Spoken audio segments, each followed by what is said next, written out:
Good evening, ladies and gentlemen. My name is Noctastrum and this is Disco Elysium. So, last episode, let's go to that island. Aye, the sea's gonna calm down soon, I can feel it. The wind is turning southeast. What's on your mind, officer? We need to get to that island. Point to it. That won't be a problem. It's wind still and the tar just dried. We've got 2 days of relative sunshine ahead. Okay, can we borrow your boat? If you promise to bring it back, and no scraping the hull, I just got it nice and yellow, and no drinking on the boat, and no joyriding either. Of course, ma'am. It's only for a day or two. Official police business. Aye. What if I wanna rock? See, that makes me not want to lend you my skiff. On a boat, rocking leads to capsizing. That there is an absolutely 100% rock-free skiff. You got Oh, okay. What's on that island? I saw some kind of ruins through the binoculars. Used to be some kind of fortification there before the war. For the Communards. An anti-aircraft gun, I think. Bombed to bits in the landing. I haven't been there myself. Always steered clear of it. Hasn't been there herself. Who has then? You said you haven't been there yourself. Who has then, if not you? My husband used to drink there. Him and his drinking buddies. Always seemed like a bad place to drink to me. People died there during the landing, you know. My mother told me. This must be one of the many fortifications that was used in the dying days of the revolution against coalition forces before they took this city. The kids sometimes go there too. I know they do, on rafts. I tell them not to, but they bring back old bullet casings and such. Which kids? The twins. God She was forbid the they two bring the kids. girl along on some rickety barge. Can we maybe ask your twins about that place before we go? Would that be alright? Be my guest. They've a strange way of talking. See if you can get anything useful out of them. I seldom do. 2 days of sunshine. I just got a bacterial infection. I'm sad to hear that. Take care of that with Ether, will you? Don't get too many RCM men round here. Be sad to lose the first one. That's cool. You boasting your bacterial infection like that. Is there anything I should know about getting there? Well, most of it's sunken. Underwater. Okay, so it's That only means big. concrete underwater. Cut your boat if you're not careful. Be sure to enter from the south side. Water's deep there. Aye, aye, Captain. Thank you. We'll use your skiff to get there then. Please be conservative with the fuel, will you? Just filled her up, but it's a small tank. Be seeing you. We are gonna try our best. Oh, twins. Time to be useful. The scruffy-haired little boy kicks a stone while the other watches him do it. Okay, kids, you have been to that island, right? On that island, The one who's busy kicking his stone points to the bay. nothing. It's just a seafort and some plants. You can take a raft there. It's great. And we make a fire. We make a fire. Gather the sticks for the fire and bullets. Or not real bullets, empty bullets.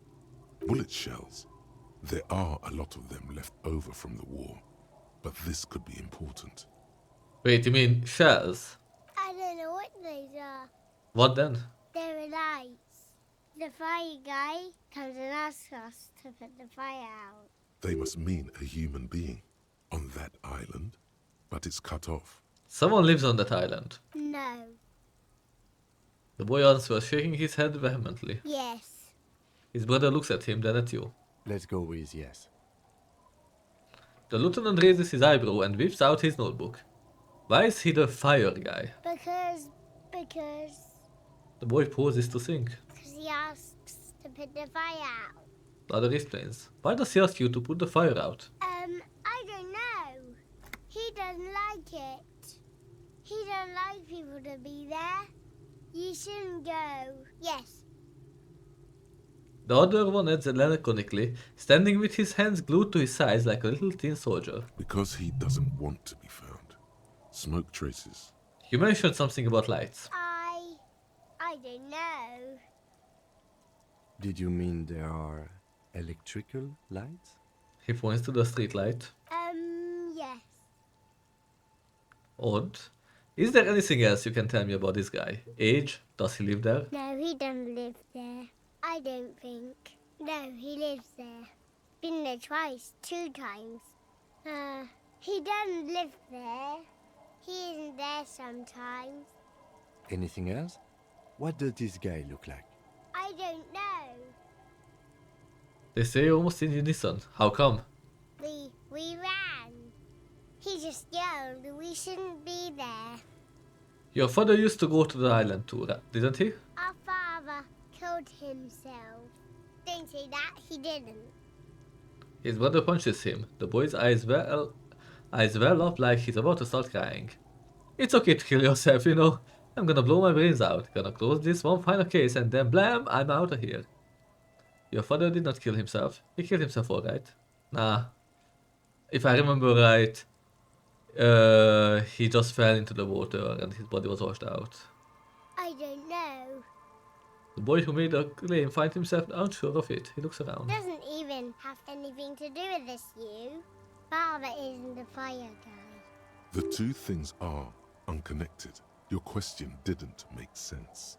Is that all you know? Is there anything more you can tell me about the island? The boy says, rubbing his eyes. It's clear that he has no intention of finishing the sentence. Lights, fire guy. We should check up on that island. Bye kids, take care. And maybe swallow some of those rocks. Might be good for you. Oh, that's the boat. I expected the boat down here. On the beach.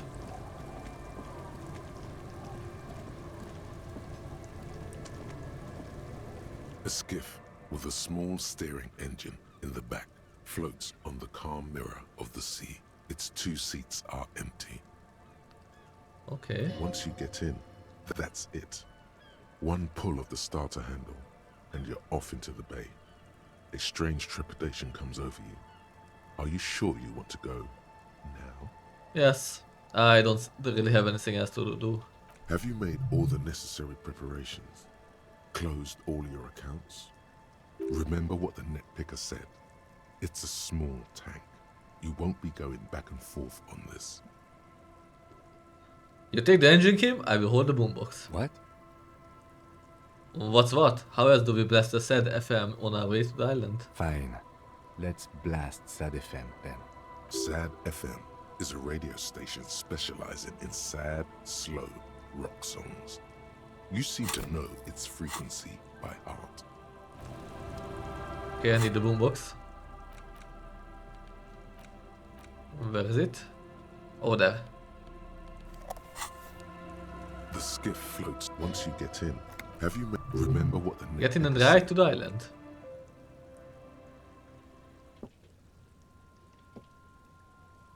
This is glorious.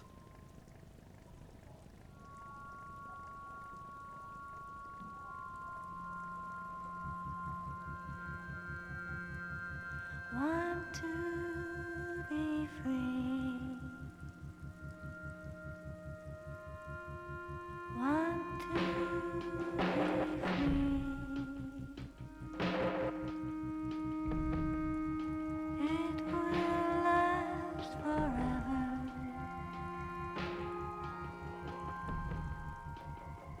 Eternally.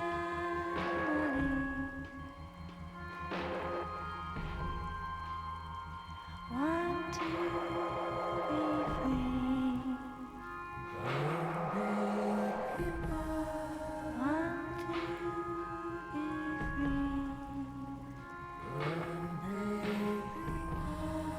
It will last forever.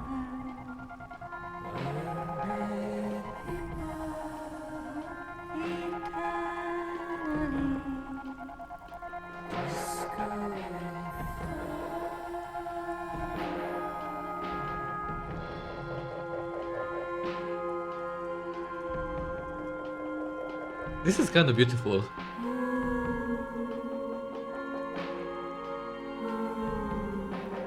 Want to be free.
boat comes to a slow stop. The lieutenant turns the engine off. Then there's silence. In the silence, a sputter of wings. A flock of quails takes off in the distance. Let's go. Yeah, let's go. I like this boat ride. It was very atmospheric.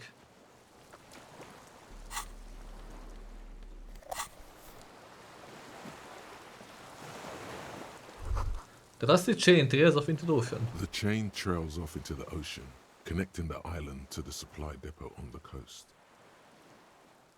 This leads to the depot in Land's End. Ah, yes. So it seems. What do you think it was used for? For bringing munitions to the island, maybe? And supplies? You could also lock the bay when you raise the chain. As a defensive measure, lock it off that side of the bay. Lock it from whom? From enemies. Enemies of the commune of Revachol. This sea fort was a revolutionary fortification, I believe.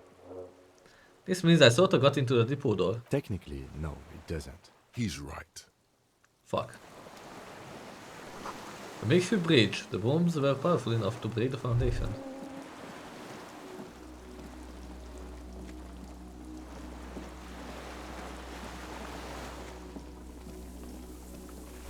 These tires are falling apart. They're at least 50 years old.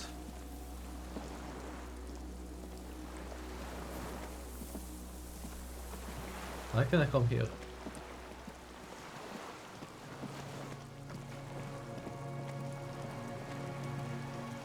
Oh, fire guy! Attention, inflammable. There's a lingering trace of mesut in the air. Some fuel has leaked out of the barrel. Black, viscous. Viscous? I never know how to pronounce it. This barrel says ICM. You see a star with little specks in it. You recognize this little birch from the coin-operated viewer. No way to get up there. The stairs are gone. ICM? This feels familiar somehow. Kim, what is the ICM? Insulindian Citizens Militia.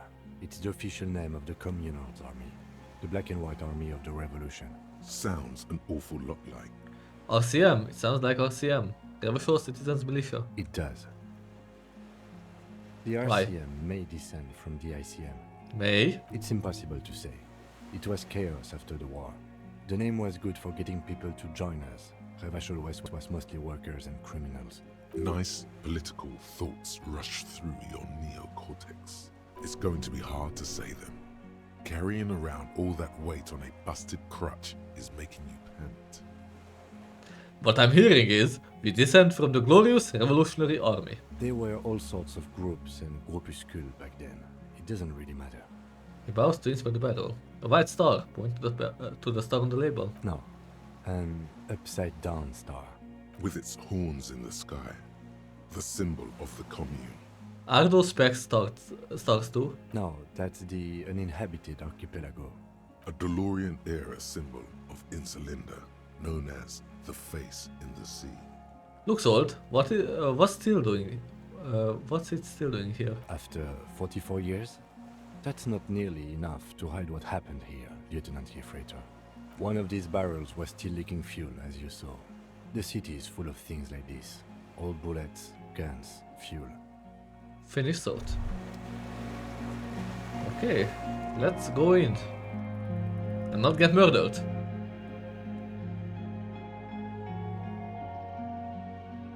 Or maybe get murdered, who knows? At this point, I don't know which option is the better one.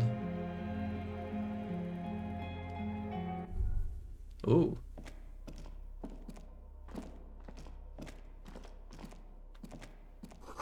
This was once an armament rest.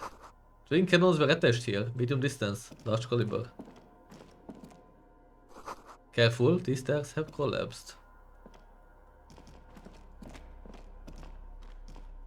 An old cylindrical generator is nested above the ammo lift, with makeshift electrical wiring running out of its side and across the floor.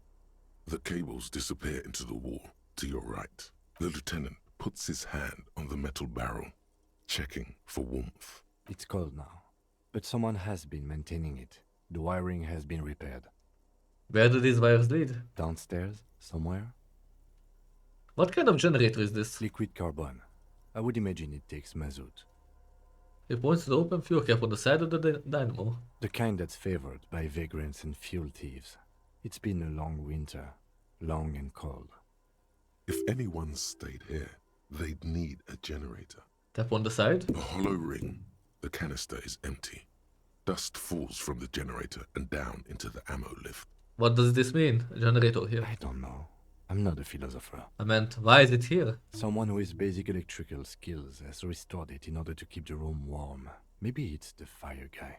The wind Maybe. outside picks up suddenly, with a faint howl. Inside, it's warm. Okay, interesting. Books, mostly fantastic and historical fiction. Dishes stained with sauce and fire. Survivor's kitchen. A moss-bitten bed sheet keeping the wind out. You see candles planted on the broken rangefinder. There's a greasy old spring mattress in the corner, resting on piles of soft-cover books. White linen and a pillow are visible under a worn-out caracal blanket. Someone has been squatting here. The linen is fresh, recently washed. How recently? A flash of pain interrupts you, making you wince instead of letting the words out. You know, officer, you can rest here if you are feeling tired. I will keep watch. You could use some rest for what's ahead. No time to rest now. Yes, anytime. If you need a rest later, it's okay by me. You don't have to be a hero. I do. I do need to be a hero. Fuck it. Pain threshold. Time to level it up.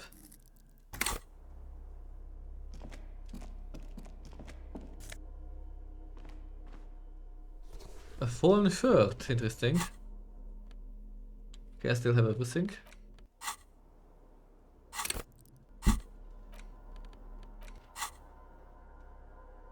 Books and magazines lie scattered on the floor and on a makeshift cupboard. They are not particularly well organized. Sift through them. Most are soft covers, serialized fantastique and detective stories from the 20s and 30s. This disparate digest includes the classic Animal Adventures, popular depictions of man versus nature by amateur naturalists T&T Harpin, husband and wife. Widely read by people from all walks of life. Who doesn't like nature? Who doesn't want to survive? Among what is mostly commercial fiction and serialized stories, you find a magazine cathodique for electrical engineering. Then it's back to pulp. Light erotica, an international thriller about circuit benders. Someone's made themselves a home. The lieutenant inspects the softcover.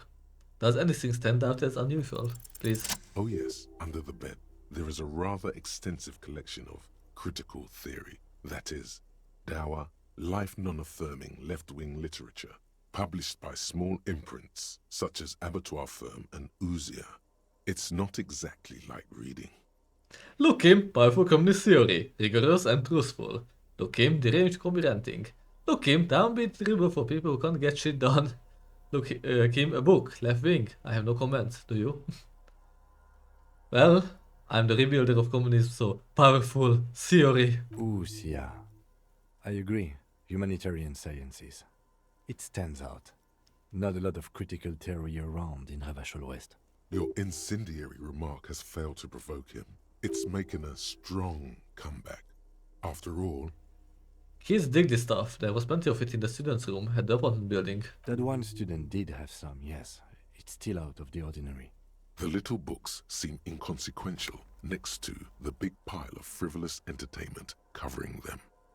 Critical theory books. What do you think this means? Again, I am not a philosopher, but whoever has lived here, they have some education and a certain set of interests. Interesting. Let's leave. Okay.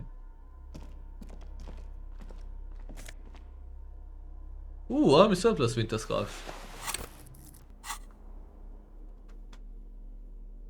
Inland Empire Evolution. Empathy Composure.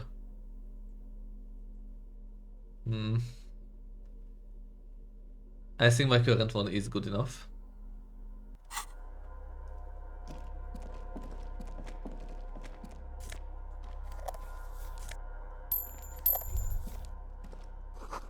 This great blast door must weigh over 10 tons. Rust peels off it. Hi. You see a small metal door nested inside a larger one. A heavy steel blast door. There is a conventional keyhole above the handle.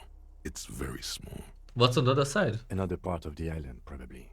The lock looks like it could still be usable. How do you open this? Maybe this is one of the doors we don't open? He looks at the door and at its bigger brother than at the lock. He's right. It would be better to open its big brother. A powerful engine hangs under the ceiling. It must control the blast door. You are right, we open the big one. Do you see controls anywhere? No, this isn't one more door. We are opening it. I find us not opening it highly unlikely. Sure, you're right. We won't have to open it. No, this isn't one more door. We are opening it. Alright, I retract my statement. It was naive. Let's look around and get it open. Good.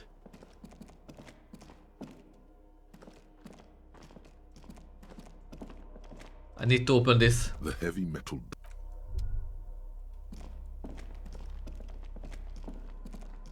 Oh, I think that's Karsmazov.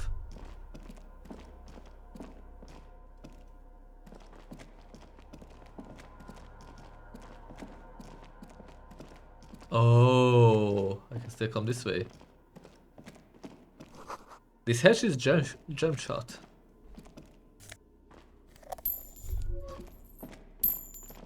green paint flecks off the monoblock aluminium cabinet. There are rows of switches on the front panel, a frequency band, and even a keyboard. Run your finger across the keyboard. The keys rattle like teeth. This keyboard hasn't been functional in decades. What is it then? The console of an anti-computation device.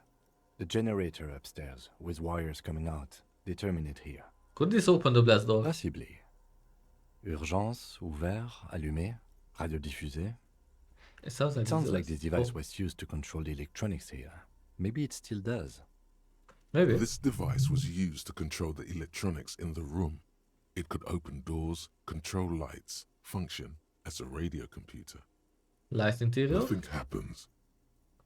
Radio dial. The dial slides under the glass, silently. You make out defunct stations on the UKV frequency. The words, Feld Insula, are written on the band. Insular. This is an off-air radio computer, I believe, used for military communications. It's an air-gapped system, an off-air military model. Its circuits are nearly impossible to bend, i.e., it cannot be remote controlled. Emergency open. We need to restore power before using this, officer. The generator, it didn't look like there was fuel in it. We should look around outside. There are barrels all over. Maybe one of them still has something in it. He looks into a dim light The to his boat right. engine. Or we could get some from the boat engine. But officer, then we would have to swim back to the mainland. Let's just look around, okay? The All right. consul stands by, mutely. Urgence, ouvert, reads a dial key. Allumé reads another. The frequency band says, radio diffuser. There was something. Motor roof is below. Far down below. A firing slit. You can't see inside. It must have been a direct hit to take out such a huge chunk. The distant sound of cargo ships. Signal horns echo on the water.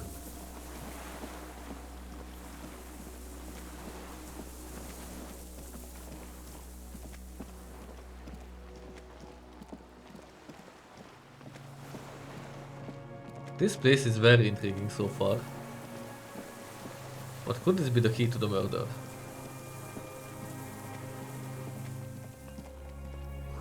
The winch is broken. Rust has eaten what remains of the chain. A strange feeling, looking at the water. Maybe you should just wander off into the sea. Leave it all and walk in. Why? Perhaps there's someone there, under the water, waiting for you, where it has always been, smelling of tutti frutti and betrayal. Maybe you know it's going to hurt. But it's cold. Yes, cold and still. But love is warm, like the inside of her mouth. Yes, please. Oh fuck, yes. Go there in your head. It's been days since you thought about her. A week. No, we're not starting with that. Not now. Not this time. This thought is over. Raise your sight. In the still mirror of the bay, you see Martinez, reflected. Tall edifices of ruins reach into the water, like shimmering towers. And the shacks too. Pine trees and motor lorries, upside down. Islets and posts, like stepping stones, lead into the water in front of you. Go. Step in. It's been too long. Okay, this was weird. Then again, this game is weird half of the time. That's why I love it.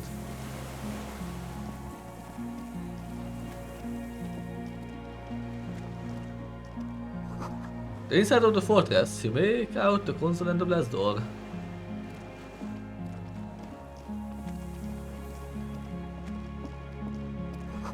The depot that supplies this chain is long gone from the coast.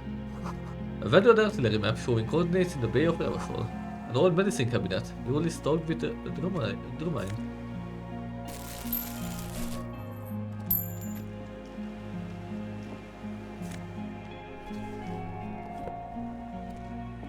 There's a rain-soaked mattress on a concrete slab, only half covered by the crumbling roof. At the head of it, double embrasures, firing slits like two eyes in the wall. B triple prime. This looks like a good place to shoot from. Yeah, inspect the mattress. A single-person mattress, modern, civilian use. Brand name, Marjorie. There's a fuel stain on the cover, along with cigarette burns, and an empty can of beans on the ground next to it, filled to the brim with cigarette butts. Pick one out of the can. The silhouette of a tobacco picker adorns the paper filter. The brand, Tio Moteri. Geometry, like the ones we found at Land's End, remember? I may have been wrong when I said it wasn't important. This means the same person could have visited both locations. Yes, looking for a vantage point. I didn't see any signs of smoking inside, though. If people live there, they keep it tidy. This here may also be a smoking spot. Inspect the wall. There's a firing slit in the wall in front of you, like a little window. Touch the concrete first. Quite old and grimy, from years without cleaning by anything other than the rain. Look through the hole in the concrete. The springs screech as you lean on the mattress and crane your neck to look out. Trepidation. A tingling feeling in your stomach. A small piece of Martinez coastline opens up in the square in front of you, like a tiny landscape painting. 1 kilometer across the water. The ruins look familiar. On the right. The red chimney and collapsed back of the 4-story tenement in front of the Whirling in Rags, Rue de Saint-Ghislain, 10, the doomed commercial area. On the left. A towering skyscraper, its top floors shaved off by artillery fire. Capeside apartments. Rue de Saint-Ghislain, 33A and 33B. And between the two. The box-shaped silhouette of the Whirling in Rags. Its sloped roof, a tiny fleck of light catches your eye on the rooftop. Sunlight reflecting off the upstairs window of Clausia's room. Motherfucker. What does that mean? Do you have line of sight to the window? More than that. Kim, with a pair of binoculars, I would be able to see inside the room. A pair of binoculars? Or a scope of a rifle? You'd be prone, lying on a mattress, barrel resting on the embrasure. Cheek against a cheek rest, hand on the hair trigger, on a calm day like this. Kim, I could make it. I could make the shot. Good. I think we have it, Detective. The origin of the shot. This is the sniper's nest. Affirmative. Better late than never. Nothing pointed here. Many leads pointed elsewhere. 6 people are dead. We could have prevented it. Don't beat yourself up, officer. We did not put guns in their hands or get them drunk. He looks north over the fortification, then adds. The lieutenant pauses. Regret comes over him. We will make up for it. Here. I feel it. Could the shooter still be here? Where? He looks behind his back. On this island. He does not answer, just nods. With his back hunched, he looks around once more and says, We should move now. Okay.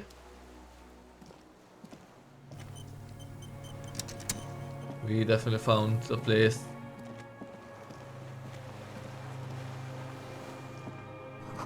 The pain in your pelvis makes you wince. Then you continue. No way to jump down here without breaking a few bones.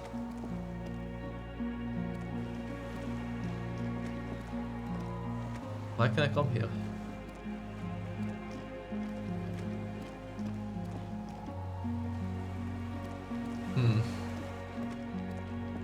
Odd. You feel eyes on your back. Someone's watching you, but you can't say where.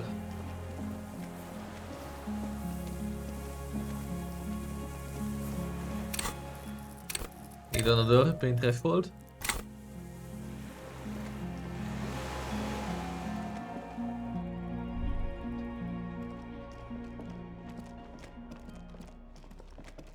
Okay, let's go out and get some fuel.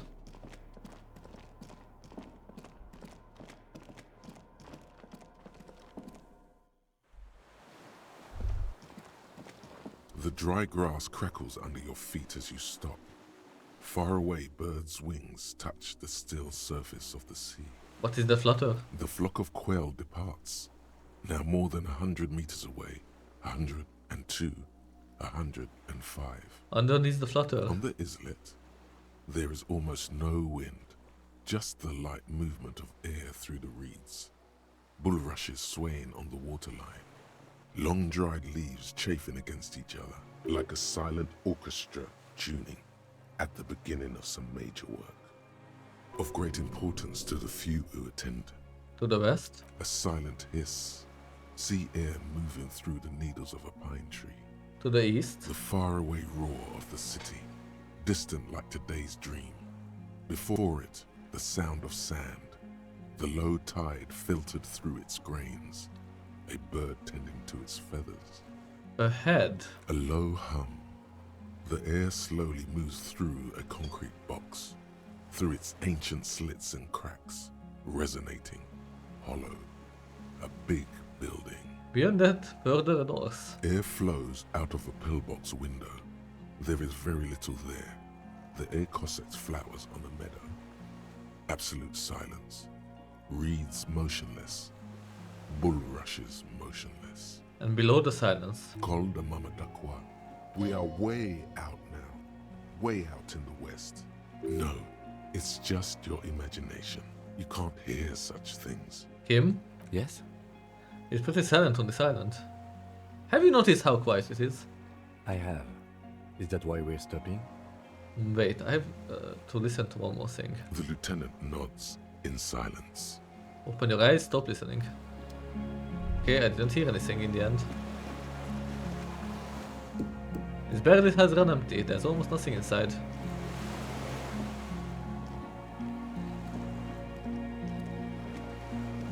Wait, do I need to take this in my hand? There's still some fuel in this battered canister. Liter or two. Oh, never mind. I have fuel. I thought I don't.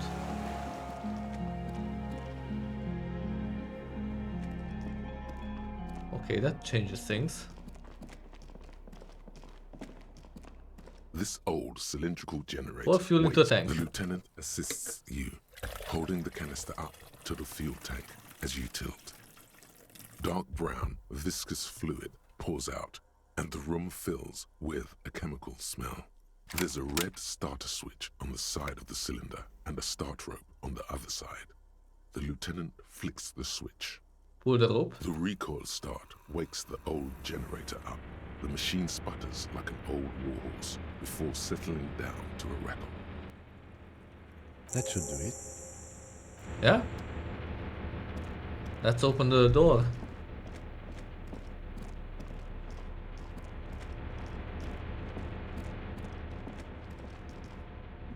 A dim golden glow animates the console. Faint, like a ghost light. Urgence ouvert reads one dial key. Allumer reads another. It's on. Turn emergency open. Automatic boot. Turn emergency open. The blast door opens with a series of clicks. A shaft of light appears, then widens as the light shines in.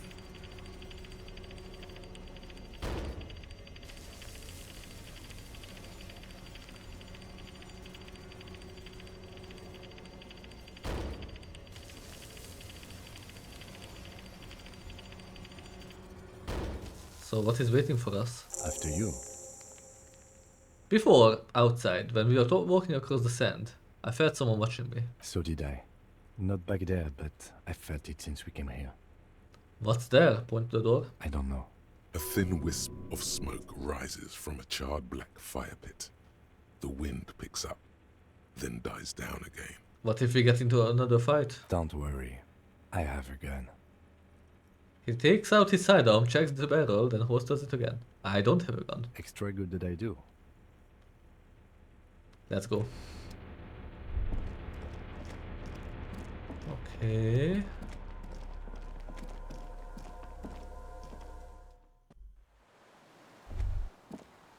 Hello? Is there anyone here?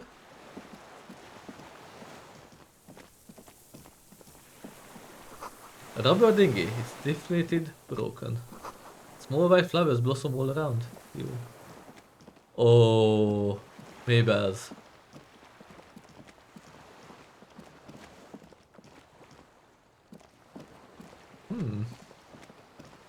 Seems to be the end of the line. Yep, there's a rifle in his hand. Seems to be calm. An old man wearing tracksuit trousers leans on the frame stock of his rifle. He gathers a big ball of spit in his mouth, then spits it out into the extinguished fire before him. He raises his black eyes, hooded by creased eyelids, to meet yours, unclouded by cataracts. His eyesight is sharp. Are you the fire guy? The what now? He I cuffs can't his ear. hear you. Did you recently tell two kids to put out the fire? Two twins. I may have. All sorts of little rats have come sniffing around, trying to give up the position. The position sounds like a hiding place. Fire guy. Regressive bourgeoisie henchman. Can't even talk like a grown-up. You have retained your eyesight. My eyesight? Yes. Helps me see all the shit. Did you close the blast door? I did. And you opened it. How? I fueled the generator, then used the console. I should have burned that console down. He shakes his head. How did you know I was coming? Reactionary rock and roll music. Playing on the water. Told you we shouldn't play sad FM. What? You didn't say that, Kim? It was not rock and roll, and it was sad FM. It was not reactionary, it was cool. The fascists were right about rock and roll. It is degenerate. Hip gyrating, mental illness music. Nice gun you got there. It's not nice. It's a piece of shit. But it gets the job done. Isn't it a bell, my grave? It's a 3-angong 446. Southeast Samarin made. Exotic. Must be defunct too. No modern rifle manufacturer of that name springs to mind. A Samaran rifle. How did you get hold of one? It was sent to us by our brothers in the Sinyao commune. Military aid. He passed the rifle. It has stayed true to him. He can still make it sing. The Sinyao commune. You heard me. It's good now. Like chalk, white from the ball. His gaze turns inward. He's right. Almost no one remembers there was a third metastasis of the world revolution in the Safre Empire, extinguished in 06. It's not far from the word. I remember it. They wouldn't like hearing their name in your mouth. Damn dog. The time will come to win his trust, comrade. It is not now. You need to take care of the gun first. Okay. Sir, I need you to put down that gun so we can talk further. We are with the police. I'm with the police. You can keep the gun, but keep it down. Not one move. No.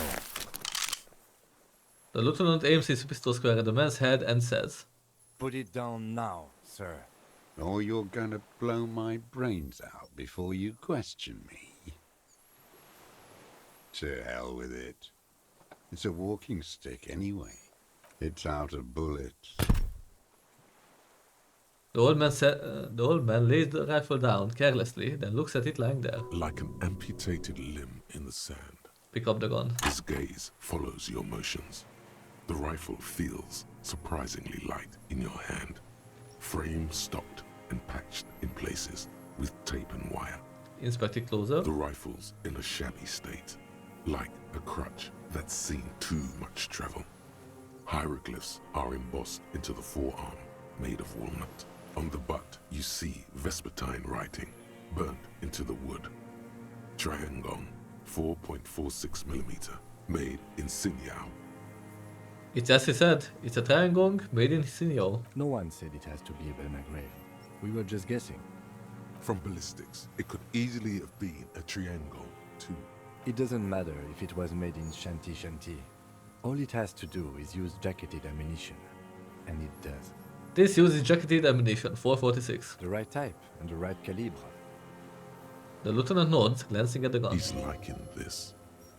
Stow it. The old man keeps following your motion with his gaze.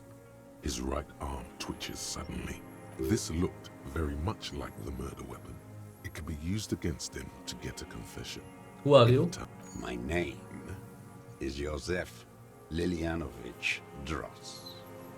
Political Commissar of the 114th Anti-Aircraft Division of the 4th Army of the Commune of Revachol. I am a deserter, a partisan, and a prisoner of war. This is my termless surrender. His eyes turn to the reeds again, dead and dull. The Commune of Revachol? Do you mean the ICM? Your holdover from the... From the Insular Indian Citizens Militia, the Army of the Revolution. I was recruited in Jamrock in 07, trained in the École de Contrôle Orient, and consigned to emergency defense duties in 08. I left my unit on the eve of the landing. When I returned here on May 14th, the Commune had fallen. Still armed and ideologically trained, I wrote a criticism of myself and resumed partisan duties. 51 minus 8 equals 43. You've been on this island for 43 years. No. I've been on other islands too. Oh. I was in Resurrection until they turned it into a spa in 18. Then I was an E-48, a nameless sound, until the sea washed over it. Then I came back here. That was 22 years ago. Again, you have been hiding here for 43 years. 43 years and 10 months. That's steadfast. It's not how a human being should live. But I had to. I couldn't just forget. I couldn't just forget what I saw. What have you been doing during all this time? Hiding, fishing, waiting. He looks across the water. Where the afternoon grows late, on Rue de Saint-Ghislain, people walk home. Street lights will soon be lit. Further inland, the streets are alive with workers, men, women, children, street hawks and migrant laborers. The temperature is steady. Alto cumulus clouds form above Precinct 41. Always waiting. The old man turns his eye from the shore and back to you. For what? For her to return. Her who? Girl, child, revolution. Girl child revolution? Always. I'm afraid she's gone. She better come. I too have given my life to Mazovian socioeconomics. A waste. The material base for an uprising has eroded. The working class has betrayed mankind and themselves. The historic opportunity for a revolution has passed. It will not come back anymore, however hard I try, whatever I do.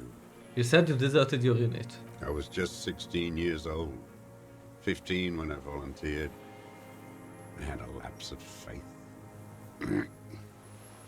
And of courage, too. Lapse of faith. You could say I misunderstood the historic role of the proletariat and thought Mazovian socioeconomics were fallible. For a second, I doubted the irreducible laws of historic materialism. A second is all it took For what? for reaction to take hold. What's the reaction? Petty bourgeois terror. It's in all men. It wasn't reaction, you were just afraid. Yes, we all have a tiny bourgeois person in us trying to run away. He does not seemingly react to what you said. Only his right brow moves a little. He does not believe a police officer is genuinely revolutionary. And this was when? The lieutenant instinctively looks to his notebook, but does not take it out. May the 13th, 08, 44 years ago. The horizon was black with coalition airships.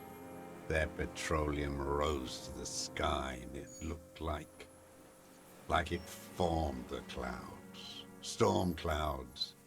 When they started shelling, it was dark magic. Dark magic, what do you mean? The combined might of international capital. All at once, all the greed and terror in the world tore into Revachol. It lifted streets from the ground and turned houses into ghosts. We were in the flak tower, He gestures towards it. huddled on the floor. The artillery was 80 kilometers away in Ozon, but I knew the commune would fall. We would all be turned into ash. So I said I was going to the map room. He looks east. A terrible shame still within him. The lobes of his ears are red with it. The shame and smallness of what he became. You didn't go to the map room. No. I climbed the chain link across the water and hid inland, in the bunkers there, like the weakest of the weak. A mouse, frightened of the ordnance all night, and the sound of the rotors in the morning, whirring. He looks at the sky. What was that? Airships. I climbed out into hell. The landing was complete. The chain was submerged. I had to swim back. The fortress was half submerged too, shattered. They'd all drowned in the lower levels, or got torn to shreds above. The anti-aircraft gun had malfunctioned. So had I. I left them without ideological direction. It was real. I'd seen it. I'd seen it in reality. In what exactly? The mask of humanity fall from capital. It has to take it off to kill everyone, everything you love. All the hope and tenderness in the world. It has to take it off just for 1 second to do the deed. Oh. And then you see it, as it strangles and beats your friends to death. The sweetest, most courageous people in the world. You see the fear and power in its eyes. Then you know You know what? that the bourgeois are not human. Oh. Okay, I'm back here to deal with some stuff, let's see. That the bourgeois are not human. I have always suspected the same. Now is not the time, Lieutenant Jeffreter. The lieutenant says gently. I had to. I had to fight it. I could not stop anymore. The old man falls silent. His black eyes keep piercing your skin as he looks to some great distance behind you, shaking his head slowly, retreating from it. What is this place? This island? It's not an island, Dwat. It's a defensive fortification of the commune of Revachol. and I am its last surviving defender. What was it used for? The congenitally deformed King Philip II built it to restrict access to the Bay of Revachol. We captured it in '02, retrofitted the fort with an AA gun to defend against an airborne landing. Against the whole world. You mean the landing, retaking of Revachol. Coalition military called it Operation Deathblow. I later found out on the radio they called it Deathblow. You're one of them. Tell me, who speaks like that? We had 50 million people on Caillou alone. Coalition military. Someone who's come to end this madness. Murderers, I know what you mean. First, I'm not one of them. Sure you are. You're RCM. Answer me. Who calls an operation against 50 million people Deathblow?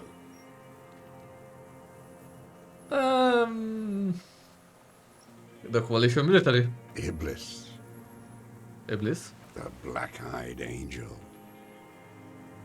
How have you survived all this time? How does anyone survive? I steal. Now hold on there. That's a choice. You could have become self-employed, create the system. You're insane and grotesque. Everyone steals. Vegetables, supplies. It's the life of a dog. He coughs once more, then puts his hand on his belly. How is your health, Mr. Dross? I've been throwing up blood since winter. Red, like beetroot. Been passing it in stool, too. He does seem frail. Gaunt for his age. More like 75 than 65. Trouble putting on weight could mean cancer. The RCM can provide medical services. You need to be looked over. I need to die. A You Dross don't my have stretches. medical facilities. You have guns. That's all they give you. Toy guns. We have Dromain and other opioid-based painkillers. He must be in pain. I have been running out of that stuff. A light goes on in his eyes, smacks his dry lips. There's no way he could manage the pain without them. It's safe to say he is addicted to painkillers by now. You like that Dromain, don't you? It's the little joys. A dark joke. A sunshiny day. Morphine. This is a serious situation. You need to be looked over, and we can do it. There's nothing to look over. The triage is in, and it's black. Administer morphine. Moribund. How have you coped mentally? I haven't. I have holes in my brain. Years missing. Others filled with pain only. A decade of... His eye rolled into his skull and back. I don't even know what. Inferno? I also live in hell. I also have holes in my brain. No wonder. All your minds are rotting from the radio waves. I watched the traitors of this city turn the lights back on. More and more each year. Ruins glittering in the dark like a fucking merry-go-round. It's disgusting. He looks down at his shoes, his face parched from the sun and the wind. There's a wince of pain in there somewhere. Are they not heartbroken? How could they have moved on? How have you concealed yourself all these years? It was hard in the Thames. I didn't have partisan training. They were searching for stragglers, those bloodhounds. Floodlights on the water at night. There were posters, campaigns. We Communards still hoped, and they needed to snuff that hope out. The East capitulated. Martinez and Cold City were turned to dust. But Jamrock, Forburg, even Coron, and Boogie Street, of course. Those fucking kips had Marsov coursing through their veins. And others too. Some cordons of Revachol was still fighting. There were cells. I tried to contact them. Soon they all went silent. The frequency's dead. How did you get between here and the mainland? At night, I used a dinghy. I only went after dark then. When I got to the city, I stayed underground. Patrols, you lot, the commons too. They'd started snitching. In the city, you move underground? From bunker to bunker. Not anymore. No one cares now. I don't even have to hide. They think I'm another antisocial vagrant. I could walk straight into that town if I wanted. I just... He falls silent, his gaze fixed on the facts huddled together across the water. Why don't you just walk there? I don't want to. They're all traitors. Pigs, rabbits, and dogs. Men without ideals are only animals. He does not want to see life moving on.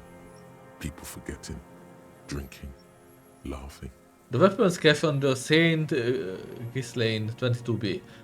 In the basement. Have you been there? So you finally found it. There must have been a small squadron's worth of arms in there. Elmer Graves, right? They were damaged beyond use. I know. So you've been there? Sleeping. Some nights. Ammo scrounging on others. Those McGraves were shit, even before they corroded. Some had bullets in the chamber, however. You feel the dots connecting. Little dots on the map he's walked across. There's a small bunker under the Fell building. Have you stayed there? The propaganda bunker. I used to, but not anymore. Propaganda bunker? They stored leaflets there. Broadcasting equipment, too. Made broadcasts, I think. Propaganda officers. I buried them with their leaflets. They killed themselves. 2 young boys. Kill themselves? A lot of our boys did. I spent some winters there. Never liked it. Kept thinking of them. He stares at the No need ruins to of go the Fell. underground anymore. It's better in the ruins, on the ground. One more question. Do you smoke Timothy cigarettes? I do. Ever smoke them on the mainland? Point to Land's End. They're good. Plenty of tar. I like that boy on the pack, too. Reminds me of the last century. Tell me another thing. The old man looks across the water, at the city, the ruins, the motorways rising above it. So you're a communist soldier from the communist army. No, I am not a soldier. I am an ideological officer. I belong to the party, not the army. But you said you were trained and assigned to the defense corps. Trained in historical materialism, then assigned as a political commissar by the party. These things used to mean something. Wait, what does political commissar do? The old man does not answer. He tilts his silver head and looks at the reeds. You see a small tremor pass through his legs. His job was to assure the army answers to civilian control and follows the ideology of the Commune. The lieutenant says softly. Scientific communism. A commissaire politique is a night philosopher of the revolution, a future human. That means you're a trained communist, right? He nods slowly. Then another tremor. I'm also a communist, I'm a moralist, I'm a revolutionary too. Today the real revolutionizing is done by entrepreneurs. I'm not really into politics myself. I'm also a communist.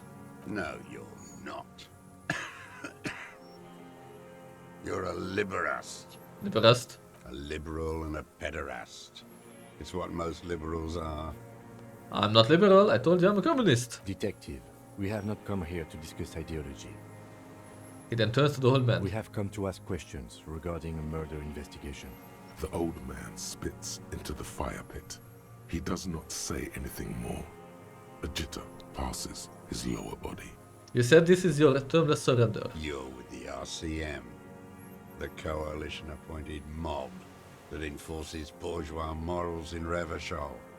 We are not coalition appointed, we just try to help people. That's right, we are with the good guys. We enforce the law, we keep these animals from killing each other. I know what it looks like, but I have secret plans to turn the RCM into a Mazovian revolutionary unit. We are with the RCM, let's leave it at that. We just try to help people. You're the RCM. You represent the Moralist International, the enemies of humanity who took this city. I represent their adversary, le Parti Communiste d'Insolande. Take me to them as a prisoner of war. I have relinquished my weapon. I can no longer serve. No superiors can relieve me of my duty. You bulldoze them all to a mass grave for trying to free humanity. His hand shakes and he breaks into a coughing fit. A spray of blood from his mouth on the black charcoal in the fire pit. Rene, the royalist on the coast, said, You never signed the Revolution Instrument of Surrender. Only the army. Liberal reactionaries signed it for them. Traitors who should have been burned alive. I am a political commissar of the Communist Party, and the party never surrendered. Is that part of why you've been here all this time? Because the party didn't surrender? He just wipes the blood from his chin. Honorable, insane, understood. I mean, he's kinda nuts, but...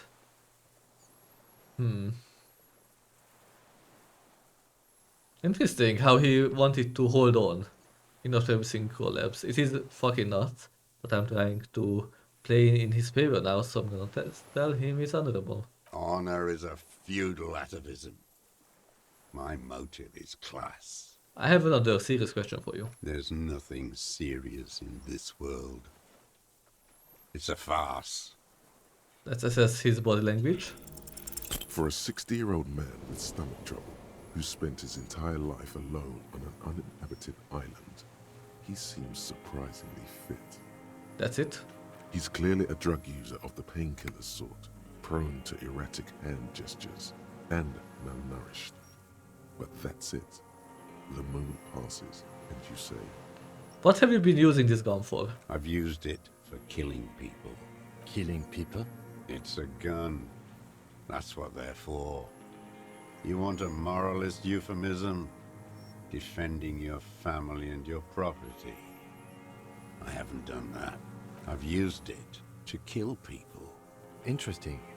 During or after the war? There is no after the war.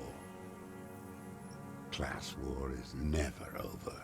so he's continued killing after hostilities ended. Okay. Go in straight. No euphemisms. He doesn't like those. No. Be careful now. Slow and steady does it. Make him repeat it first. Don't mess this up. Remember, he wants to tell you. Get personal.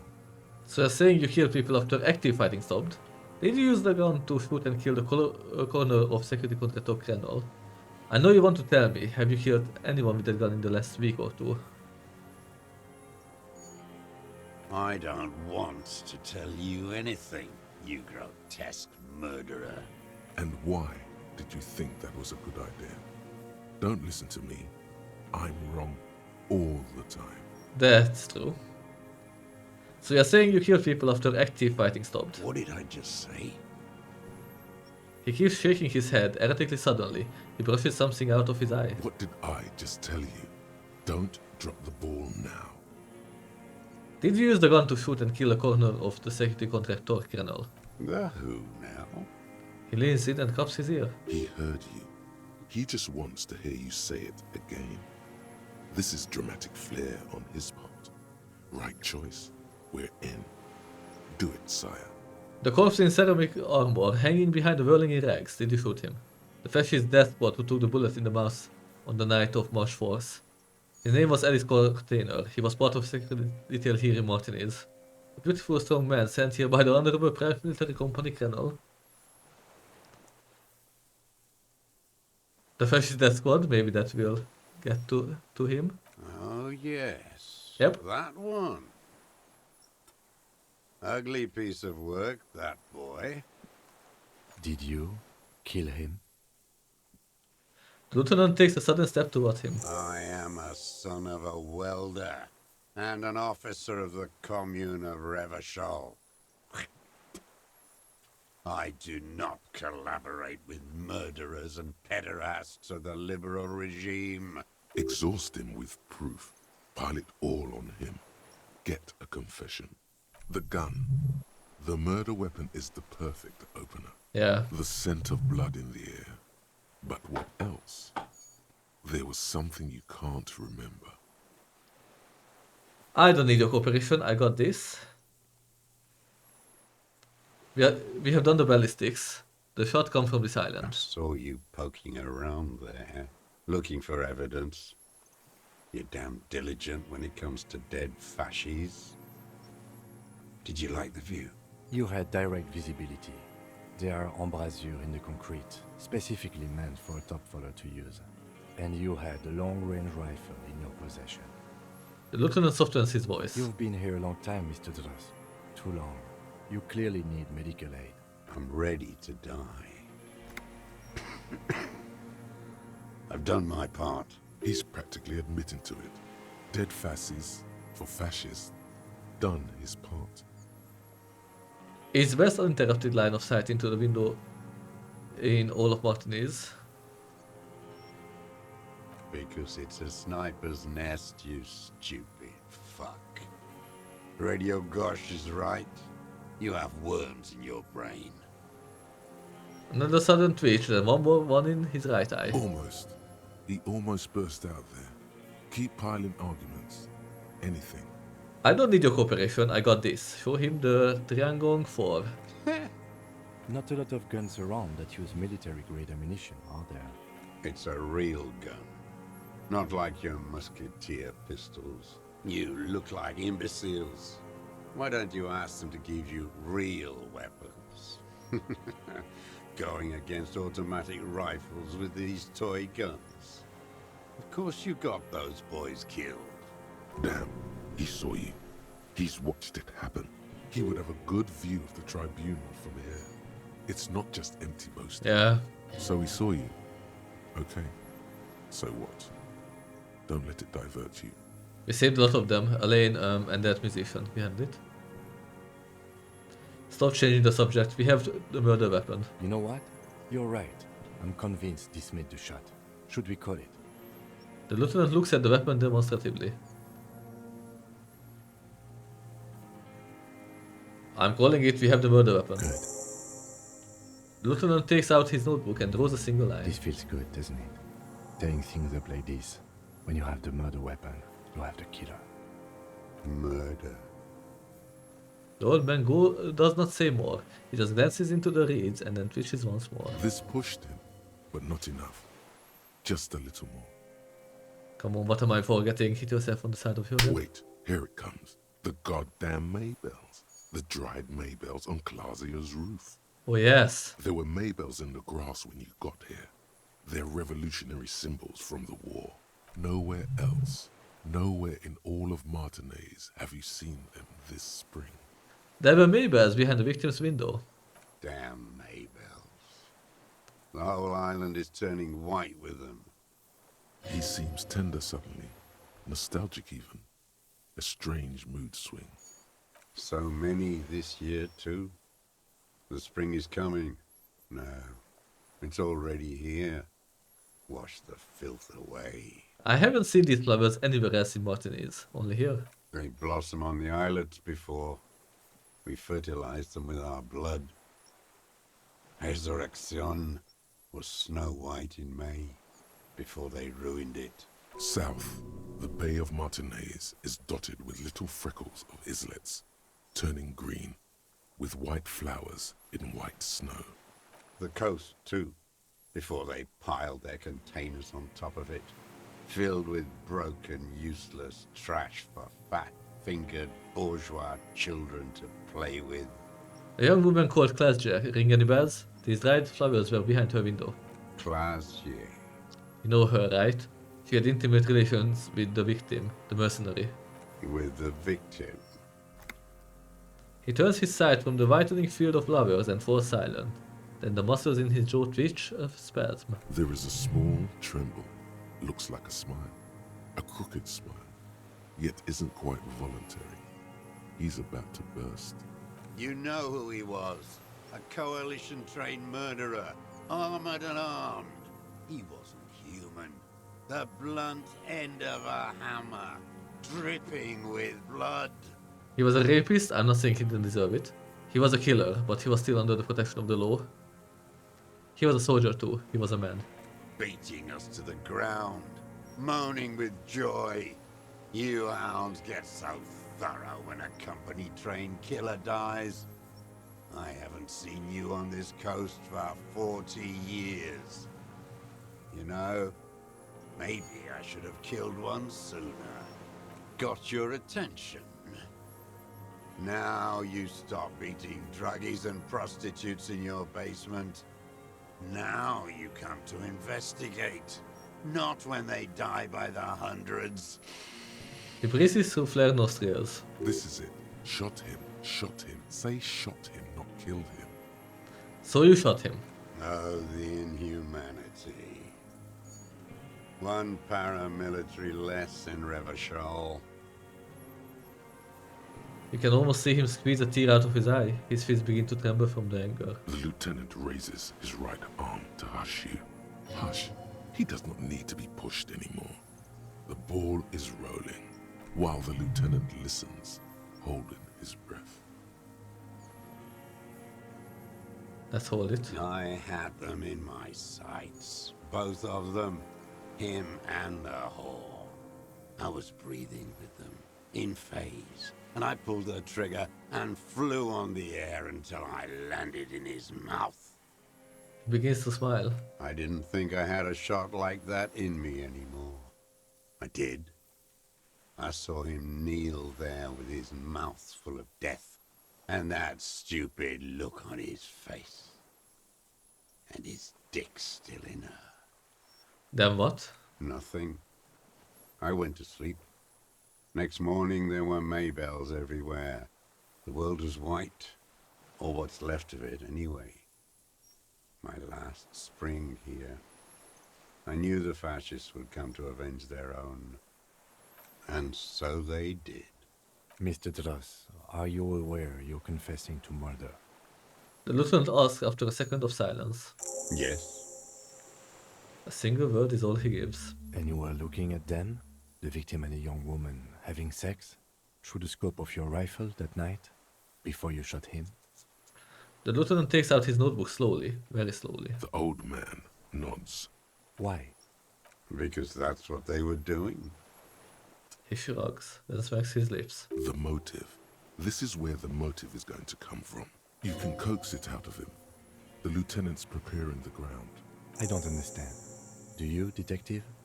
I don't understand this part. Why were you looking at them that night? I'm always looking. He cocks his head to the side, then turns his eyes to the city. Another tremor passes his right side, lower in intensity. Are you always looking through the scope of a rifle? I'm just trying to understand. A rifle scope has the best magnification.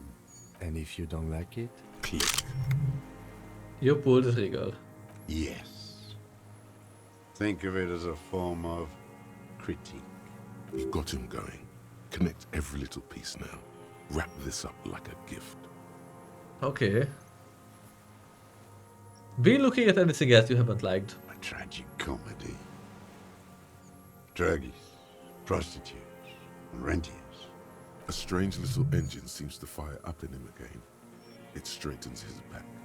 The familiar put, put, put of hatred. More specifically? Specifically, the whole city is a charnel house. Stripped clean and draped in neon. But Martinez is the worst. How come? Because of the racists. Everyone is a racist in Martinez.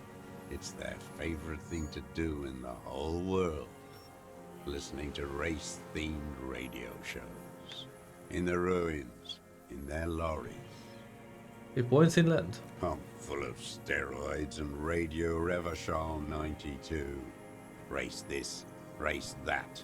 It's all sanctioned by that Social Democratic Union and the farce of a Social Democrat who runs it. You mean Mr. Clare?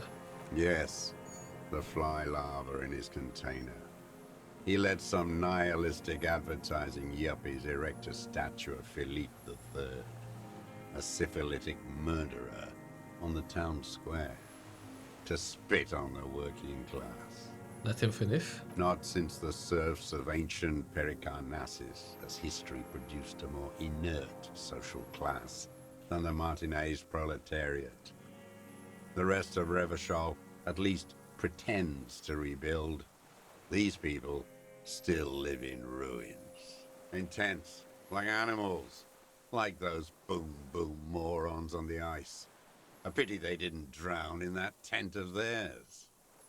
He keeps shaking his head with sorrow for the sight he missed. That's just nod. The worst of them is the blood-drenched Sucrion on her yacht, licking her lips. The old whore's gone now. Her gun-toting porcelain men are dead. So, actually, no. The worst is that old cock parading around in his uniform, throwing balls all day. It's not enough that the racists and liberals are dancing on our graves. The old loyalist ghouls still parade the ruins too.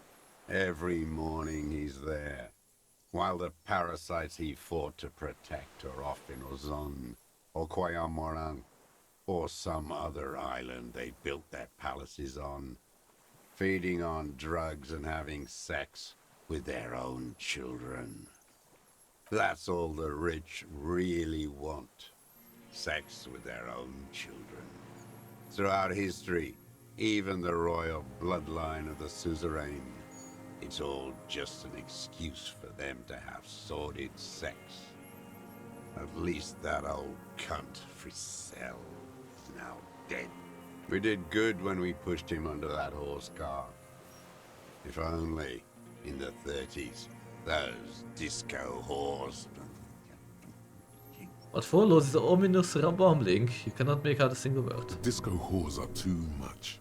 Hatred shuts down his brain's language center, leaving only a nonsensical sputter. There was something about the statue and nihilistic advertising agency people. Might be worth investigating. Disco horse Whores. is all he says. Even the word has to be pushed through his teeth with great force. The rage seizes too hard.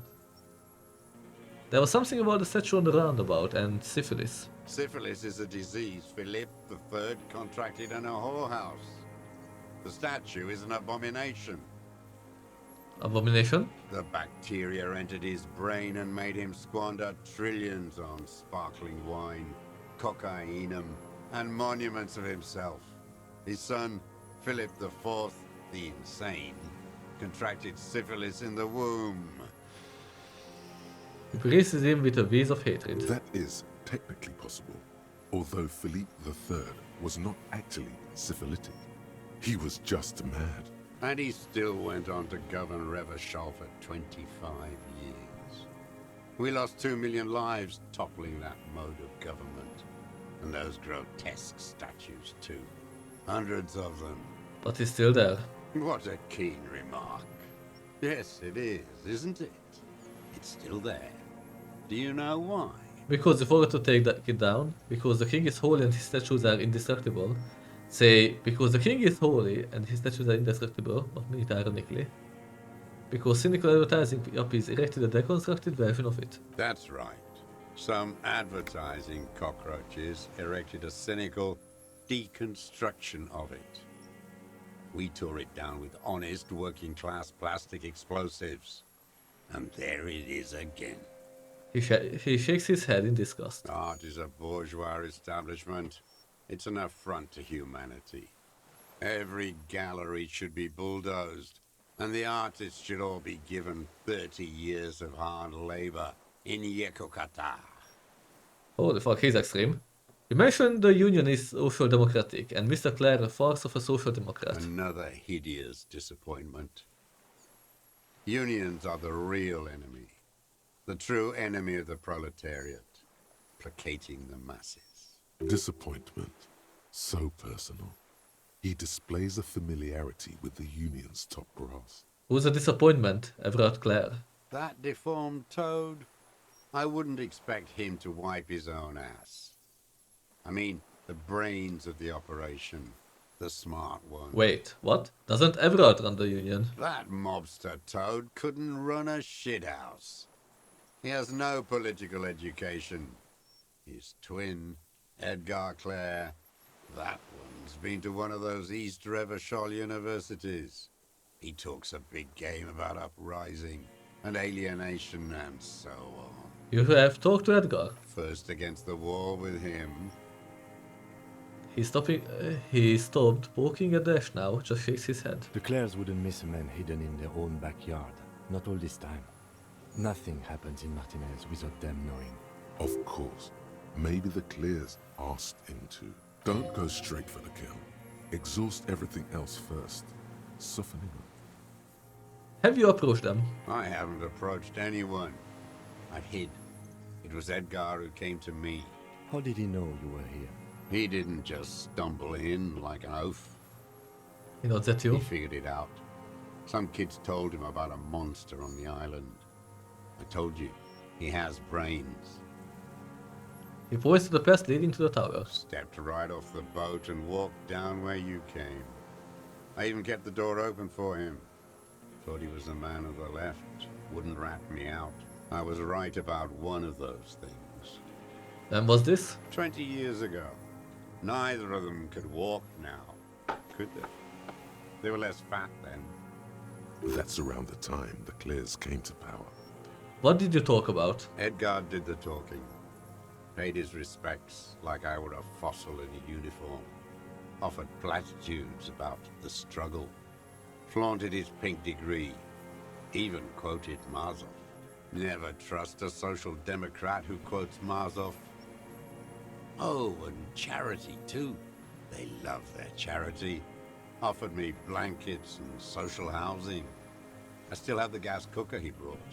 And he let you be here. Let me be here. The ZOC is an unlawful successor of the Commune of Revachol. We took this fortification from the Loyalists. Even the Clares understand this. They let him be here. Understanding was a courtesy. But why such a courtesy? Mr. Dross, did you kill the Krenner mercenary for the Clares to incite a riot? I'm not doing anything for that swine again. He shakes his head. Again? What have you done for Edgar before? Tried teaching him some Marzovian socioeconomics. They didn't stick. We parted ways. Okay, he didn't do the hang the man for them. But he's insinuating something. What was the deal between him and Edgar? Oh no, the connection doesn't come to you on such a pivotal Fuck. moment. Dumbo, do something. You can't zone out now. This isn't Doodaloo dance time. Slap yourself in the head again. Jumpstart it. Wait, it was about him meeting Edgar and the deal. Something with the Union boss punch yourself in the head? Officer! The lieutenant watches you beat yourself in the head again, the second time in this interview. Mr. Dross, about this deal you made with Edgar. The death of the Colonel mercenary was only coincidentally beneficial to the Clares. But He leans closer. what about the other people you've killed for them? Other people? Like the previous 4 women of the Union. That's it. That's what you weren't connecting yourself. I didn't fight 40 years to end up an informant for the international regime. What happened, happened. Still dumb. Your eyes are transfixed on his digit. It's yellow with nicotine. Before, when you asked him about the Union, he said it was a disappointment. They promised him something political. They promised political change, and they didn't deliver. Look who's up. You're worse off than me. We will have plenty of time to talk about this, Mr. Dross, when you're in pre-detention. It takes years in pre-detention. Go ahead. I've been in solitary confinement my whole life. Ease off it.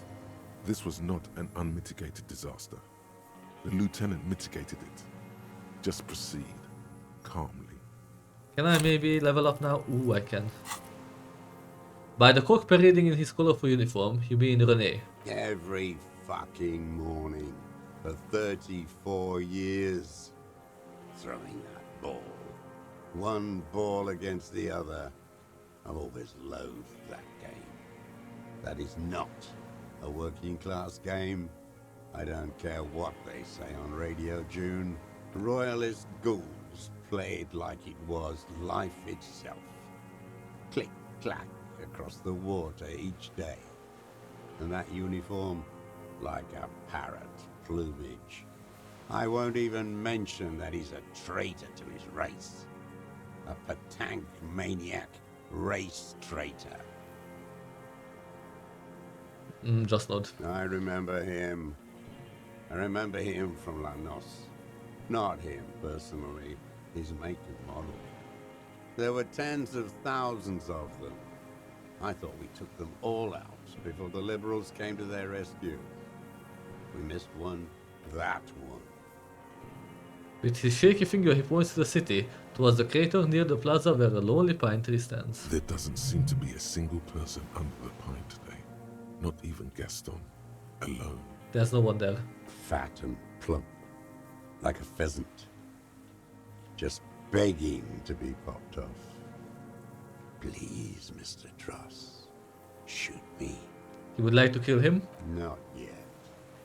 I like to look at him strut around, place the crosshair on his medals, right on his face, and just fiddle the trigger. Think about it. Let the bomb melt in my mouth. Save the treat for later? The lieutenant asks cheerfully. He is a juicy bonbon, that one. A real treat for the black day. The blackest. When I put that gun in my own mouth, I think, no, don't waste it. Put this lead in that cock Rene. For the boys he killed. And then I look at him throw those balls, and I suddenly feel He lets out a wistful sigh. better. I even hid one bullet, so I'd always have one for him. The lines on Haven't his... seen him around lately, strutting around. Must be down with arthritis. I hope it hurts like hell. I hope he sweats blood. Hearing it may destabilize him. You sure you've gotten everything from him? Bad arthritis, yes. He's not playing this week. Yes, of course. I hope it hurts like hell. I hope he sweats blood. Must be torture. Not to be throwing his balls for a whole week. He seems relieved. Could he have been worried for him? Yeah. He reminds him of himself. The same hatred. The same. You try to think of another thing, but no. It's You- just the hatred. You know about that Rene Yes. thing? Where is he? I He hope he messes doesn't up. have debilitating arthritis. Or kidney stones. He can still come out to play with balls and get shot in the head, right? Should I tell him? I will. Rene is dead. He died of old age a couple of days ago. No. Yes. I waited too long. I waited too long and now he's dead? I'm sorry, Mr. Dross. I understand you knew him for a long time. They're all dead now. Fuck it. If he really wanted to kill him so bad, he would have done. There must have been 1,000 black days on these islands. His health ailing. You cared about him? All human beings care about each other. I cared for seeing his head explode. And now, God damn this one. You had 1,000 chances to kill him. And I blew them all. What does it matter now? He's gone. Ancient dust. I'm sorry. Fuck you. The old Communard says, staring at the ground seemingly to the island you are on. Are you okay, Mr. Ross, to go on? You think I haven't seen people die? It's all I've seen them do. Fuck and die. All the other plans we had. To love. To colonize the Pale. It's all fucked. He's not okay. This is just another black day in a row of black days.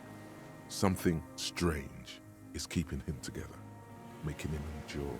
I'm glad we talked about this now. Glad we talked about what? I want to ask again about the people you don't like. His lip curls Never into mind. Glad we talked about what? What specifically did you not like about what you saw the night of the murder? Them. Fucking. I didn't like that. So you were jealous? Jealousy is a reactionary concept. I didn't like the Reaver enjoying himself.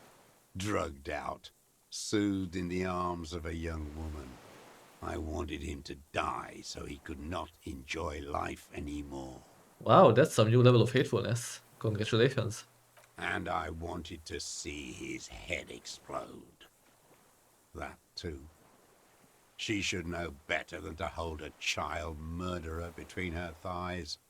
I knew he'd be there for one more second, writhing. That's all it takes for the bullet to reach his head. Now that I think of it, I wasn't aiming for his mouth. I wanted his brains to spill out on her. But you can't have everything. He wants to see her covered in blood. To punish her. Okay, that is so fucked up. How long had you been watching her? Since she came to Martinez. I saw her sneaking in the reeds early in the morning, behind the Fell building. It was dark, still winter. She didn't have her skimpy outfit on then, just a spot in the night, moving, Past the Fell building on the coast? What was she doing there? hiding something in the water. She had a fag after she'd done it. I was up in the ruins there. She couldn't see me, but I could see her, smoking. She was nervous, but not scared. What do you think she did there? Her passport and tickets to Villiers. And from there to Cachet Bru. In the free state of Seminine, hidden away at the edge of the earth, near the Pale. This is the hidden boy she told us about. You looked into it. After she was gone, Did you keep what was in it? When we found the submersible, it was empty. no. Why would I do that? I didn't need tickets to Villiers. I'd put them back. If I wanted to extort someone, I'd do better. This implies that he's thought about extorting her. Also, a little inconsistency here. He was surprised to hear her name Clausia before. Would he not have seen it on the documents? He saw her name on the passport, but before, when I said her name is Klasje, he didn't seem to recognize it. You didn't say Clausia in there. He shakes his head. Are you sure? We checked the submersible, there was nothing there. What did it say her name was in the passport? It was something. I don't remember. It was dark that morning. I only remember her face on the photo. Are you sure? We checked the submersible, there was nothing there. Why would I need that trash? I'm not going to Villiers. A strange confusion comes over him from time to time. Some kind of aberration of the nervous system. Maybe. Moving on, did you continue watching her after this? I did. She had a face like an archipelago with those birthmarks, and a body hard and lean and bruised all over, black and yellow. I could see she's taken a beating. I could see who she was, too. A spook, on the run. Revershal's the cloaca of capital now. All the bagmen and arms dealers end up here to do drugs and have sex like animals. You could tell she was a spook? From the documents? She had different color hair on the photo, and glasses. Forged. Some sordid bourgeois affair. I've heard about this kind of thing on the radio. He's setting it up for you. The bruises. You can't make that out in a scope. And you could see her bruises through the scope of a rifle. You can't see bruises through a scope. It's just a blur. He shakes his silver grey head. How did you get close enough to see the bruises, Mr. Dross? I have my ways. A cracked smile appears on his dried white lips. What ways? Tell me. Not in this lifetime, do I? He waves you off with a cough, his soul says well. This one's gone. Make up somehow. connect something else. Fast. You lost it. You're a bad detective. Lazy and bad. One little thing I missed and I drowned in anxiety. Rightly so. Fix this now. Push on extra carefully. He wanted to punish her, so he killed him. You had feelings for that woman. There's nothing to hold on to. Only this. It's not enough. The coals of his eyes glisten suddenly, like stones dripping with water. Is he crying? Man needs to feel something else.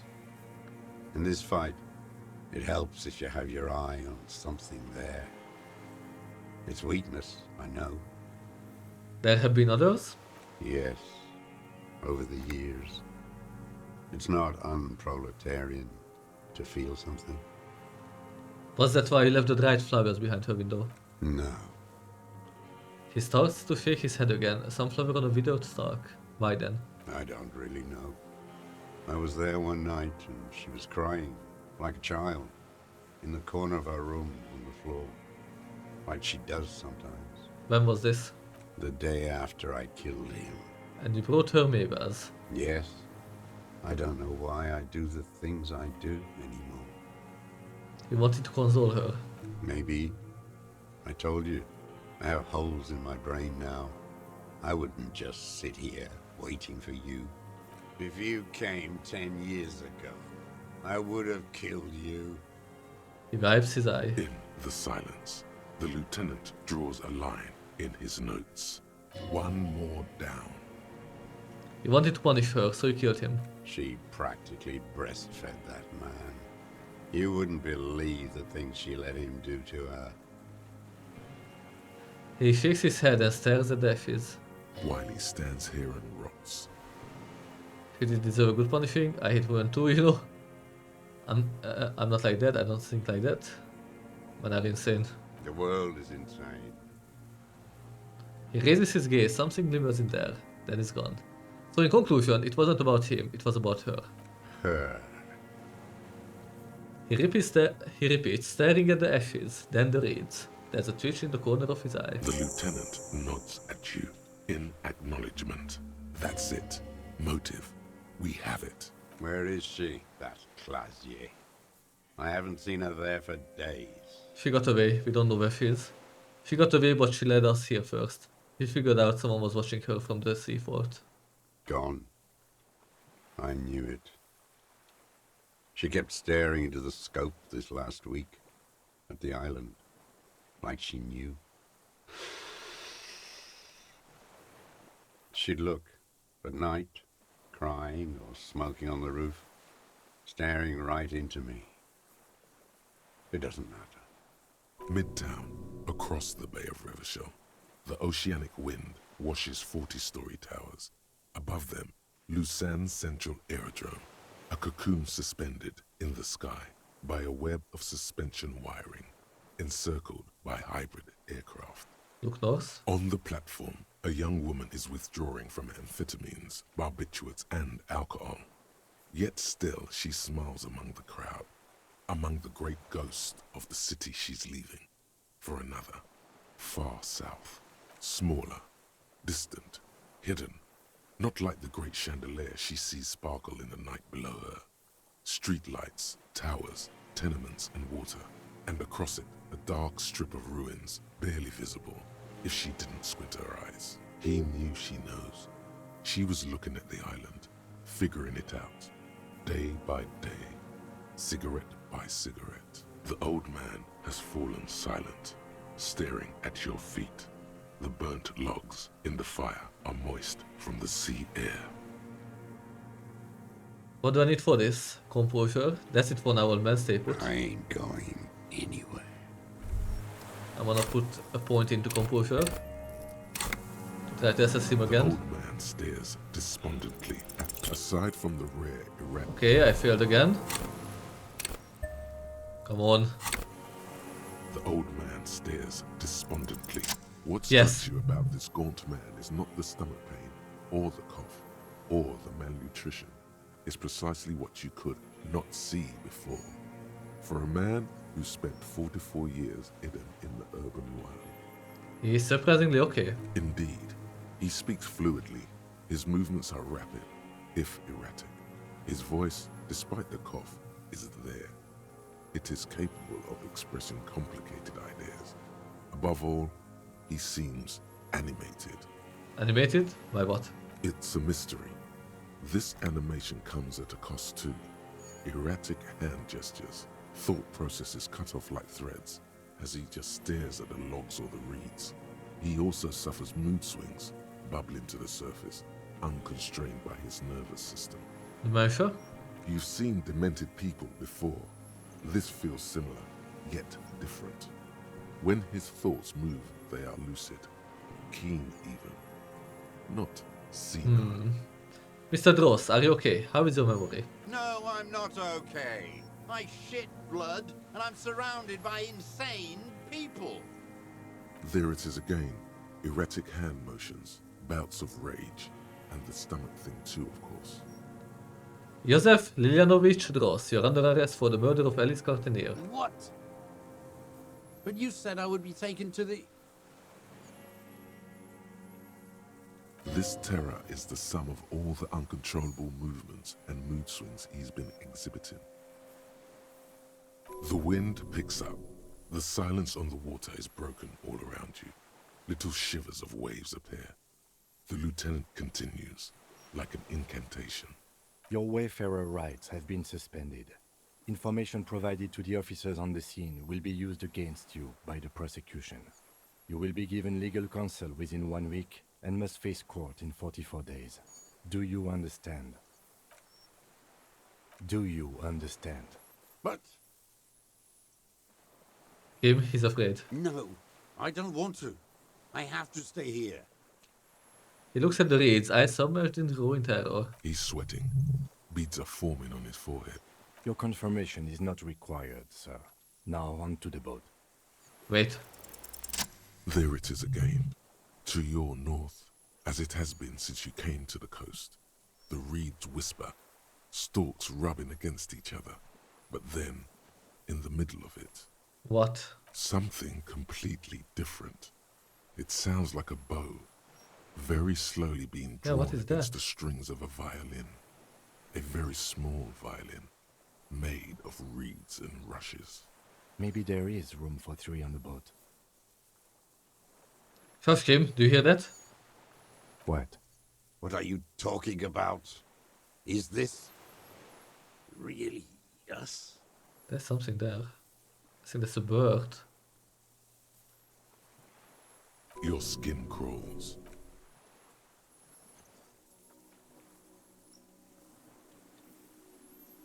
Oh!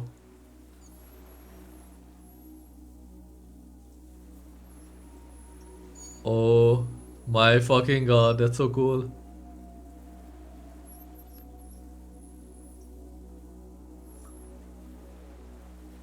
A Kim? delicate tangle of arms and legs unfolds from the reeds, limb by limb, to then just stand there, moving its scythe-like arms in ghostly silence.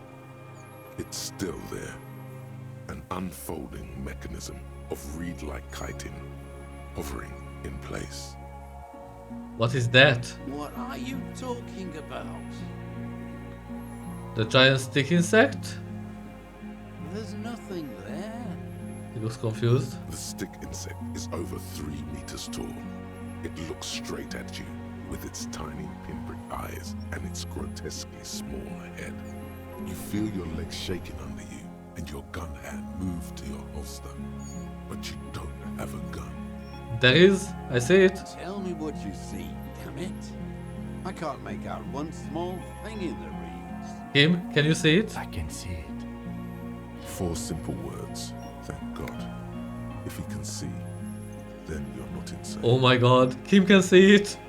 But that means it's really there, spinning slowly, in absolute silence. Its limbs long and slender. It's there. Be very, very careful.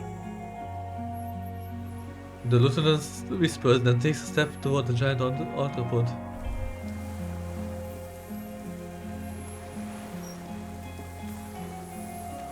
Hi. creature stands on long stilt-like legs, antennae hanging from his head like a woman's hair, white and curled at the tips. It is no more than 5 steps away from you. Reed-like tufts stick out of its joints. As the insect moves its forearms, it produces a faint hiss, like a reel-to-reel machine spinning after the tape breaks. The hiss is different from the strings you heard before. It says something else in a lower pitch. Electrochemistry, approach carefully. Come on, 97%. Slowly, with your breath held, you take 2 small steps toward the phasmid.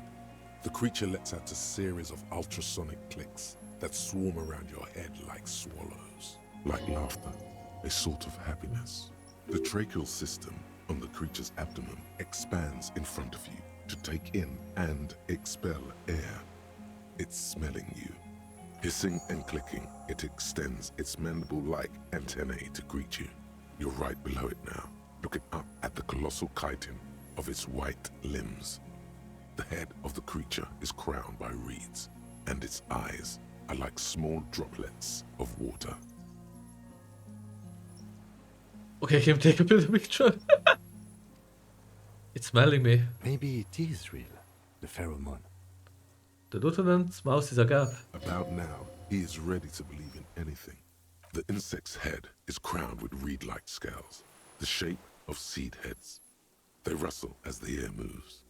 The ventricles at its abdomen continue expanding, like lunglets, breathing you in, your sour, greasy semiochemicals on the breeze.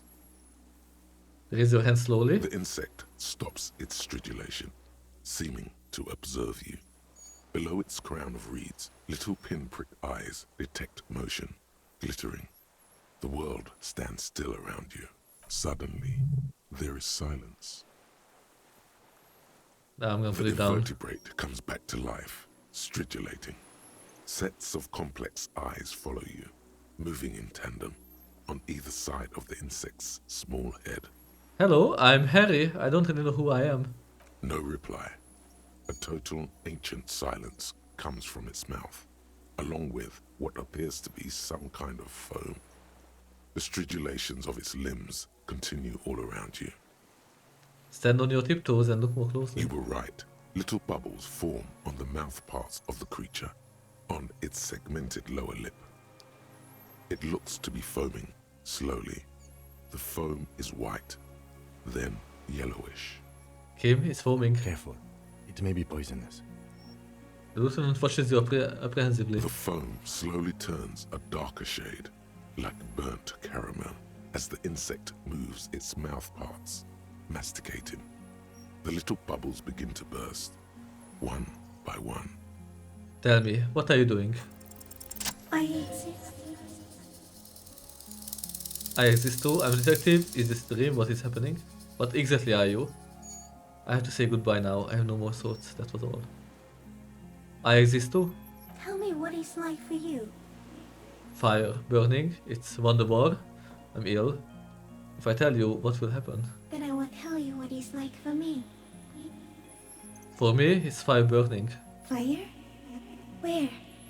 Inside, in the city, all around, it's going down. On the horizon, pale fire. This thing we are both sensing is coming to an end.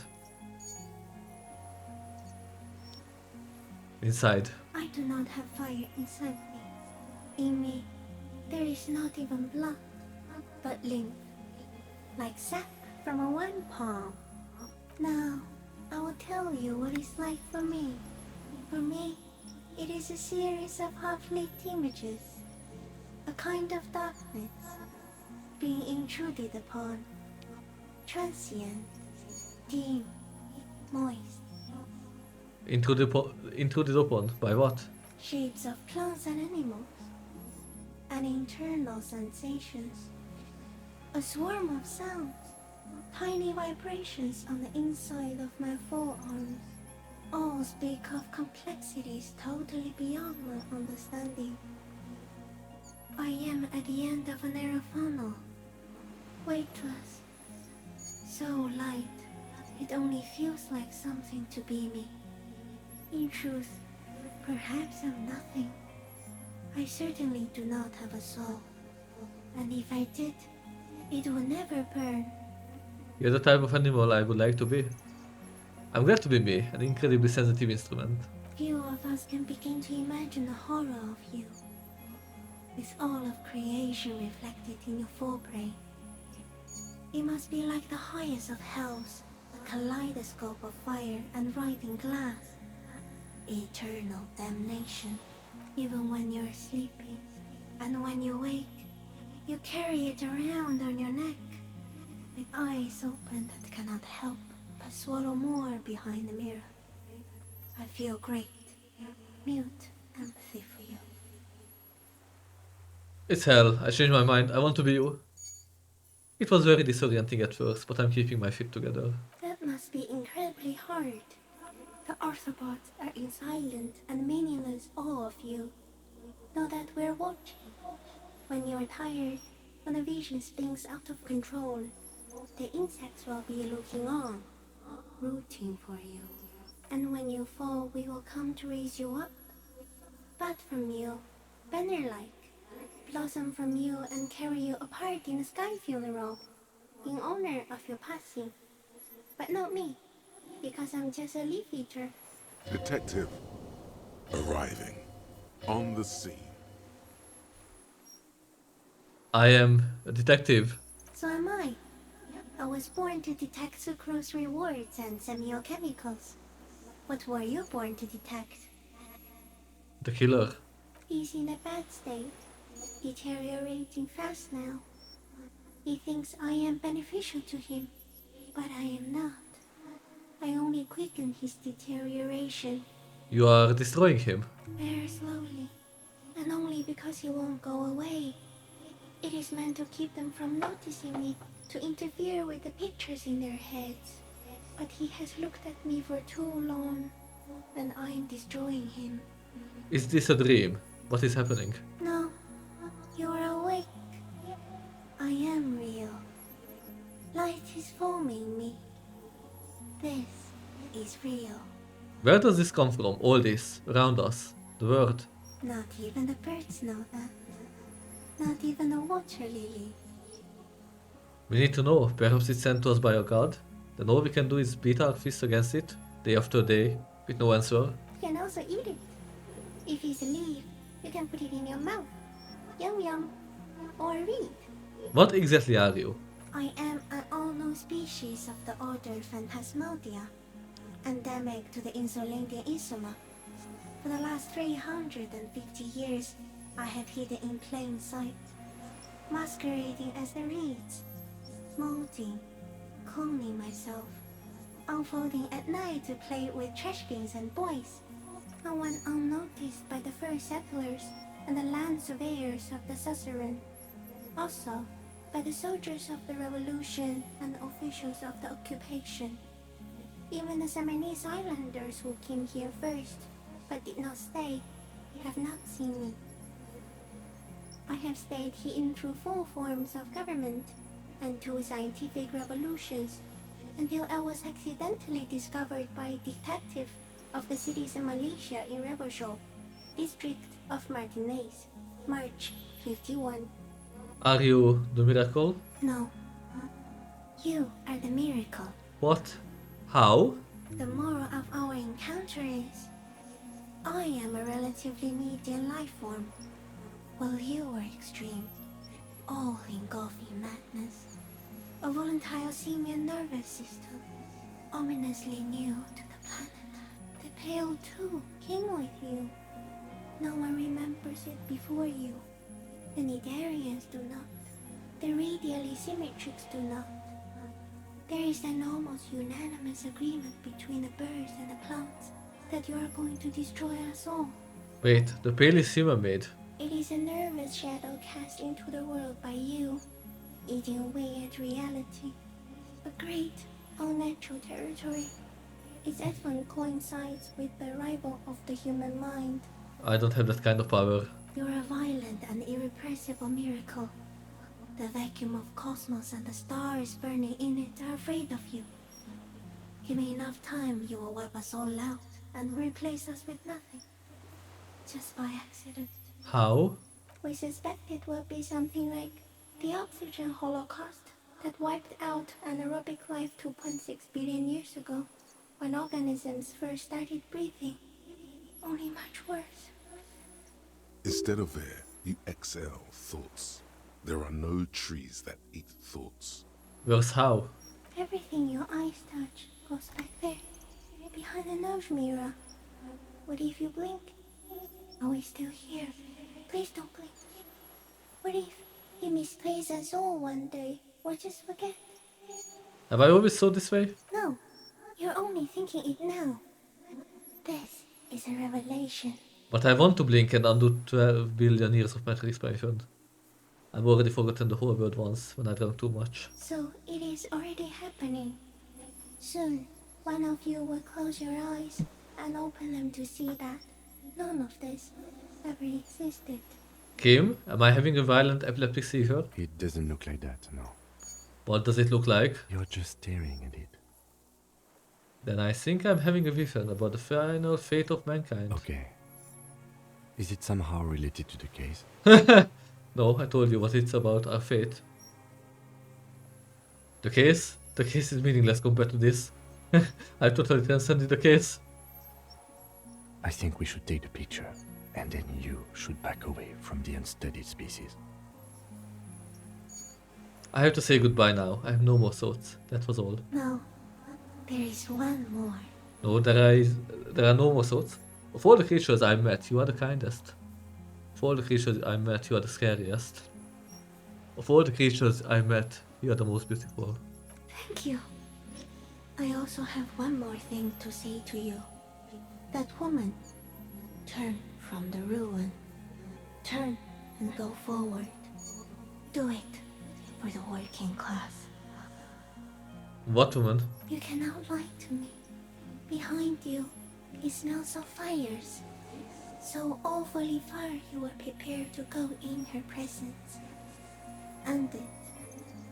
I will, I guess? She was middle class. It doesn't take a 3-meter stick insect to tell you that. Okay, Kim, take the picture. Okay. With a slow ring of metal, the lieutenant slides the lens open and raises it to eye level. There is no change in the insect's motion while it's being aimed by the camera. It remains fixated on you. In 3. If it moves, you jump back. I'll shoot. Here we go. 3, 2, 1. The shrill flash of the camera cuts the air like the blade of a sword. The phasmid freezes in its bright light. Head turned toward the lieutenant, hypnotized by the flash. It stands frozen before you. I got it. You hear the lieutenant whisper as the creature's shape develops onto a photo paper in his hand. A polychrome ghost of white streaks against the reeds and the sky, and you as a shadow before it. Slowly reach out and touch the creature's whisker. The antennae hang from a great height. With your hand shaking, you barely touch the tip of the left whisker. On contact, the chitin curls into a spiral, like the tip of a poison ivy. Its touch on your fingertip feels cold, ticklish. It is surprisingly delicate, the curly end of the whisker, like a young vine. It's even a bit wet. Be careful, detective. It's moving. Look at your finger. You were right. It glistens with some kind of moisture. The creature in front of you stays frozen. Carefully pat its sight-like forearm. The limb before you is incredibly light, like eggshell. It's much lighter than a reed. You feel a soft push could tip the creature over. Its hollow exoskeleton collapsing. Run your hand up the slender limb higher. A small shudder passes the creature's arm. High above you, its black pearl eyes still glisten, mesmerized by the light passing its nervous system. There is some kind of countdown happening as it slowly processes the overwhelming brightness of the signal. The invertebrate is regaining control. We got it. Another shudder pulses through the creature's limbs. It jolts back to life, like a record continuing where it left off, in a swaying, praying motion. Even the small black pearls of its eyes do not stray from you. Oh my god, disengage slowly. As you're turning away, the phasmid mirrors your movements, stepping on the water, the long limbs carrying its feather weight without breaking its surface.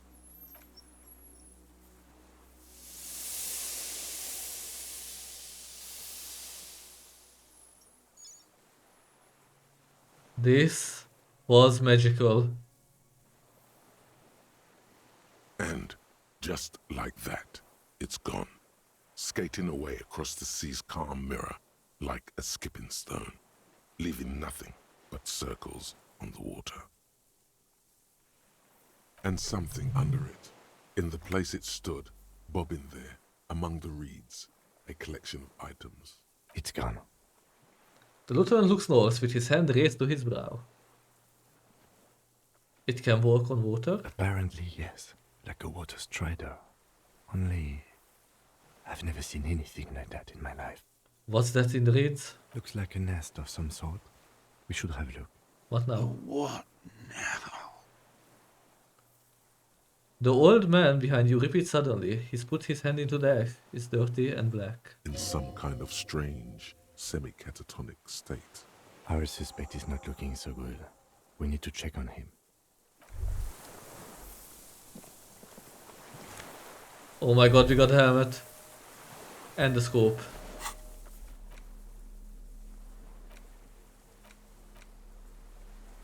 Common 30mm sniper scope attachable to almost any bolt action, 4.46 caliber. It uses an older style non-dotted rangefinding reticle.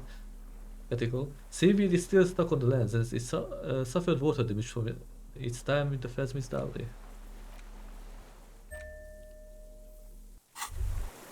Brother, you've managed to collect all the armor pieces. Too bad it's too late for the big showdown. Don't think this helmet would have helped me anyway. It would have looked very impressive. Still, you found it all. Now your mortal coil is completely protected. Few cops are this futuristic. At least now I'm truly invincible. Oh my fucking god.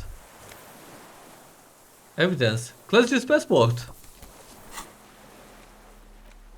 This passport, issued by the Sovereign Republic of Oranje, is issued to a black-haired woman called Katarzyna Alazie. Classia's hidden documents. From the empty boy. Look at the photo. It's Clausia, with short black hair and glasses. She looks boyish, younger somehow. What was this doing in the phasmid's nest? Maybe our man, Mr. Dross, took it from Classia's, or whatever her name was. Hiding place, or... Perhaps for some blackmailing plan. I think the phasmid took it. Like a magpie? What a coincidence. Then it would also have collected the other objects, which would be highly unusual. I can see how the helmet could wash up on the island. And the scope. Maybe Mr. Dross lost it. But to seek this out would be very unusual behavior for an arthropod. A curious octopus would do something similar, or even a cuttlefish. Perhaps it was curious, like an octopus? An octopus belongs to a very different class. It's not even an insect, it's a mollusk. But yes, I see your point. It says Katarzyna Alazie. She said it would be for Anouk Meyer-Smith. Katarzyna Alazie was supposed to be her real name, where Clausia comes from. Remember? God damn it. Katarzyna Alazie was supposed to be her real name. She lied to us. Yes, somehow she managed to lie to us one more time. In a way, she's still lying to us right now. The lieutenant smiles. What's her real name then? I don't know, but it's not Katarzyna Alazie or Clausia or Anouk Meyer-Smith. We didn't even scratch the surface with her, detective. Perhaps it's better that we didn't arrest her. Who knows what hell she'd be raising in my district by now. Let's put the passport away. Oh my fucking god. I'm still in shock. It was so amazing. What is it? What do you want from me? I can't go. Oh, we can. Something is very wrong with him now. Sir, how could you not see the phasmid? He stares at the reeds and falls silent. Mr. Dross? The man does not respond. He keeps staring, black eyes glazed over and bulging from their sockets. His gap-toothed mouth shaking. Touch his shoulder gently. The plastic cape feels coarse. A light shiver passes the man. Other than that, no reaction. He feels small and frail. He's going into some kind of psychomotor immobility. The good news is, this solves our transportation problem, doesn't it, Mr. Dross? The trembling mouth appears to sigh. Between this and the broken tire he's used for a boat, I think it's safe to leave him here, while we go and get help. It will need to be medical first, I'm afraid. What has happened to this man? Old age and shock. I think he's the phasmid. Yes, the arrest and the appearance of the phasmid, the combined stress. But you think it's something more than that, don't you? There's much more. Remember what it said when it spoke? Quite a few things about that health check you did on him make sense now. He couldn't see it, Kim. It just reads for him. That could be part of the shock. But you're right, something is off here. Mr. Dross. He touches the man's shoulder. No response. Maybe this is how the phasmid has stayed hidden all these years. Then how did we see it? Oh, you mean, whatever does this, does it over time? Teenagers, kids, drunks, sightings are brief, and hence not credible. But anyone who spends a long time with it. Yes, you forget it's there. Mr. Dross, have you ever seen a stick insect pretending to be the reeds? The old man stutters. The doctors will have to look at this. I hope your station has better medical personnel than 57. This is a little advanced for a nurse. Before, when I evaluated his state, he seemed strangely animated. He was energetic and articulate. After all these years alone, with little hygiene or medication, I would expect worse. Maybe, perhaps this animation is induced by something in the phasmid? It does not seem to be animated now it's left. Honestly, I'm ready to believe anything at this point. Maybe it is psychoactive. I mean, why not? It's 3 meters tall. He takes off his glasses and cleans them, and he puts them back on, he's still staring at the sea. Could it be there's something hormonal in his relationship to the phasmid? You mean pheromonal? He seemed a little off for a man his age. Randy. The scope? Knowing of her bruises? His disposition toward Miss Orania? I see what you mean. I talked to the phasmid. It said it's destroying him. You should be more careful, detective. Are you sure it wasn't having an effect on you? Maybe. Anyway, it's only trying to remain unseen. The degradation is side effect. A valid hunch. Long-term exposure to something like that could be neurodegenerative. Also, please be careful when approaching unknown species in the future, detective. Thank you, Kim, for your concern. He's been here for a long time. Who knows how much of it in his company? He did seem distressed when it finally came to arresting him. Like he didn't want to leave this place. And the insect, maybe. He looks at his notebook. I have absolutely forgotten to take notes. I hope I remember all of this. This will be one hell of a report. Thank God we have the photo. No one would believe you without it. We found some things in the phasmid's nest, Mr. He Dross. stares into the reeds. Your words don't stir anything in him. Perhaps you should. Tap on the helmet on your head. Nothing. Just dull staring. Not even rage left. If Kuno kicked it into the sea, as he said he did, the ebb would put it back here. This makes sense. Mr. Dross could have picked it up. Or the phasmid even. If it did, this is incredible. Show him the Orange's passport. No reaction. His breathing is slow, and he appears very old all of a sudden. Around 80. This is an old man, at last. No longer a tin soldier, but the broken down remains of a man. Did you take this passport and other papers from a boy on the coast? The spirits. He hears us. The spirit? No reply. He's gone again. Try something else? We got him back for a moment. Show him the detached scope. I lost. You lost it, Mr. Dross?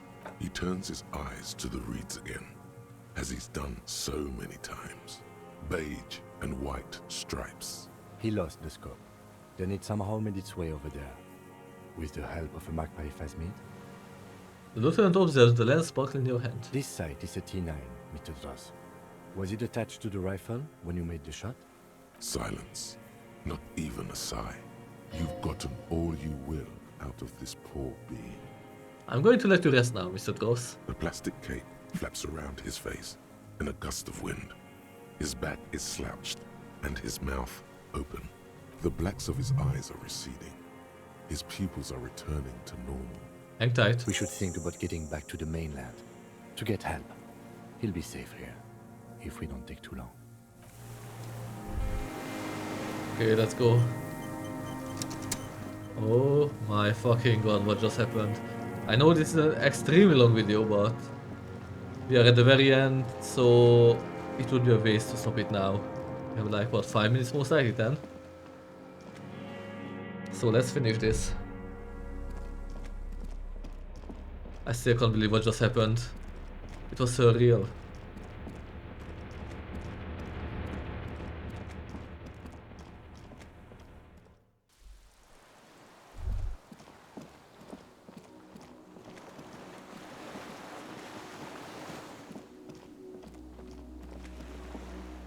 The skiff is swaying on the waves by the dock. Let's return to the mainland. Let's. We are done here.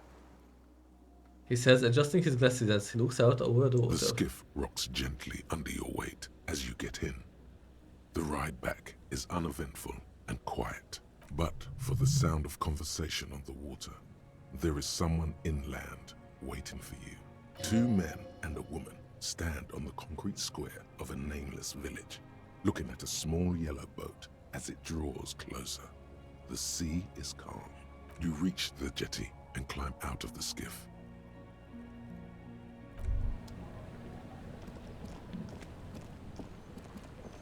Okay, I guess we will get back to the car. Look what the tide brought in. Oh. Oh. Fuck. I don't trust this. Says the man without sunglasses. Suddenly his expression changes and he tilts his head. I want to call you a teapot, but I'm honestly kind of impressed. No idea where you got all that gear, but there's no doubt in my mind that some bad people are looking for it. Also, you look like a fucking idiot. Whatever this is, it is completely unimportant compared to what you've just seen. This is the man with sunglasses from the whirling in rags. But where are his sunglasses? Wait, you are the man with sunglasses. That's right. And you're some kind of murder machine.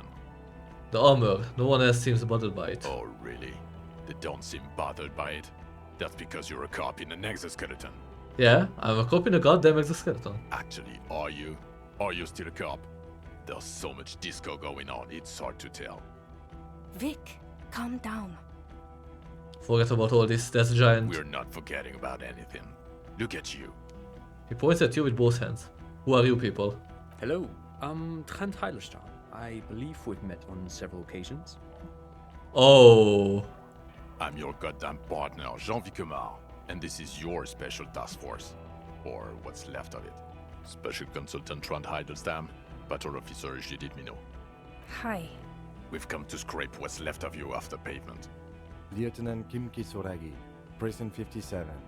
We've just come from the island, where our investigation led us.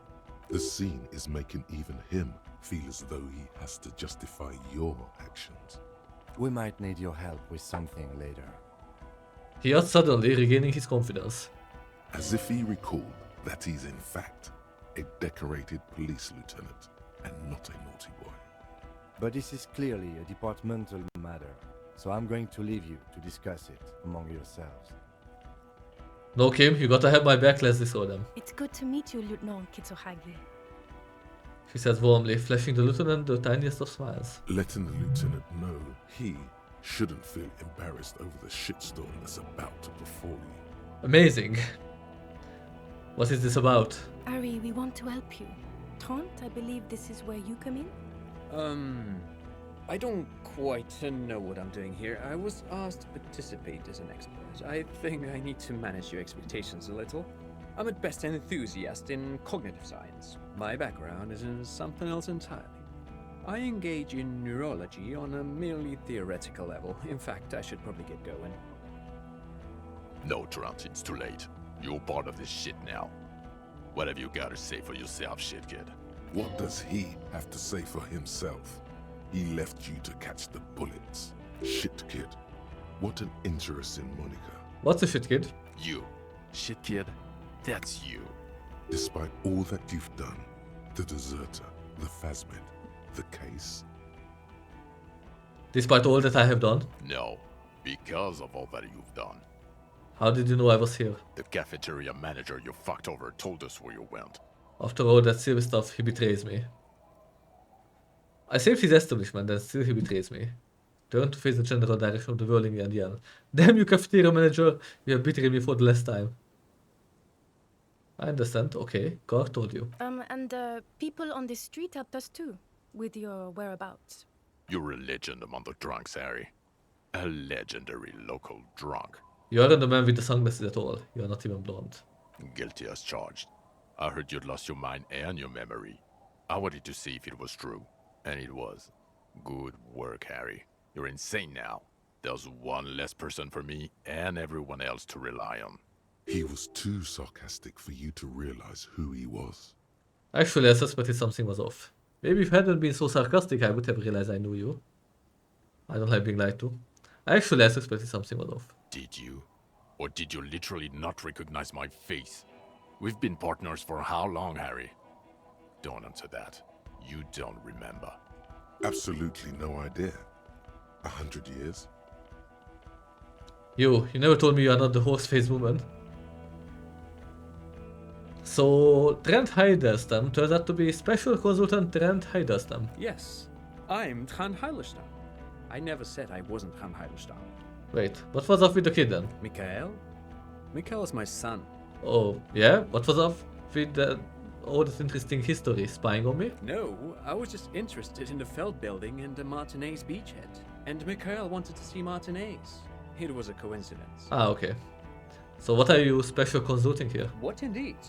I was asked to share my take on some of the more obscure theories developed in Königstein in the 30s. Like partial psychotraumatic amnesia, group personality theory. He's here to see if you're insane. He is smart. Let's move on. You never told me you are not the horse-faced woman. Lieutenant, my name is not Horse-Faced Woman. It's Judith Minot. I was assigned to your unit 2 months ago. I thought we were friends. I'm truly sorry, Officer Minot. Okay, you're my commanding officer. I really want to respect you. I want us to have a normal relationship. Okay, this is not going as bad as I thought it That will. will never happen, Jude. He's the rudest man on earth. He's the reason why the rest of us have to take sensitivity training. And I hate sensitivity training. Okay. Duped again, the ones who they say they are. Duped? Hey, here's a brilliant idea. Don't be a morbid drunk and you won't be duped so easily. Gardener, scab leader, this, turns to lieutenant. Tell me at least you are who you said you were. Yes, I'm still Kimki Solagi, still a lieutenant from Precinct 57. Still caught up in this crossfire, too. You mentioned the task force. Yeah, Major Crimes Unit, under Lieutenant Dubois and Vicomard. Ring any bells? Refresh my memory, who else is this? Refresh your memory? It's a goddamn Major Crimes Unit. There's you, me, Jude, Tron fucking Heidelstown, and Guillaume Baby. He stares at you. I'm technically just a civilian advisor. Oh, fuck you. You're part of this shit show. Yeah, first, who's Guillaume Baby? Baby? Oh, that's an interesting story, actually. Guillaume Bevy is a police reporter who joined our team. He was really good.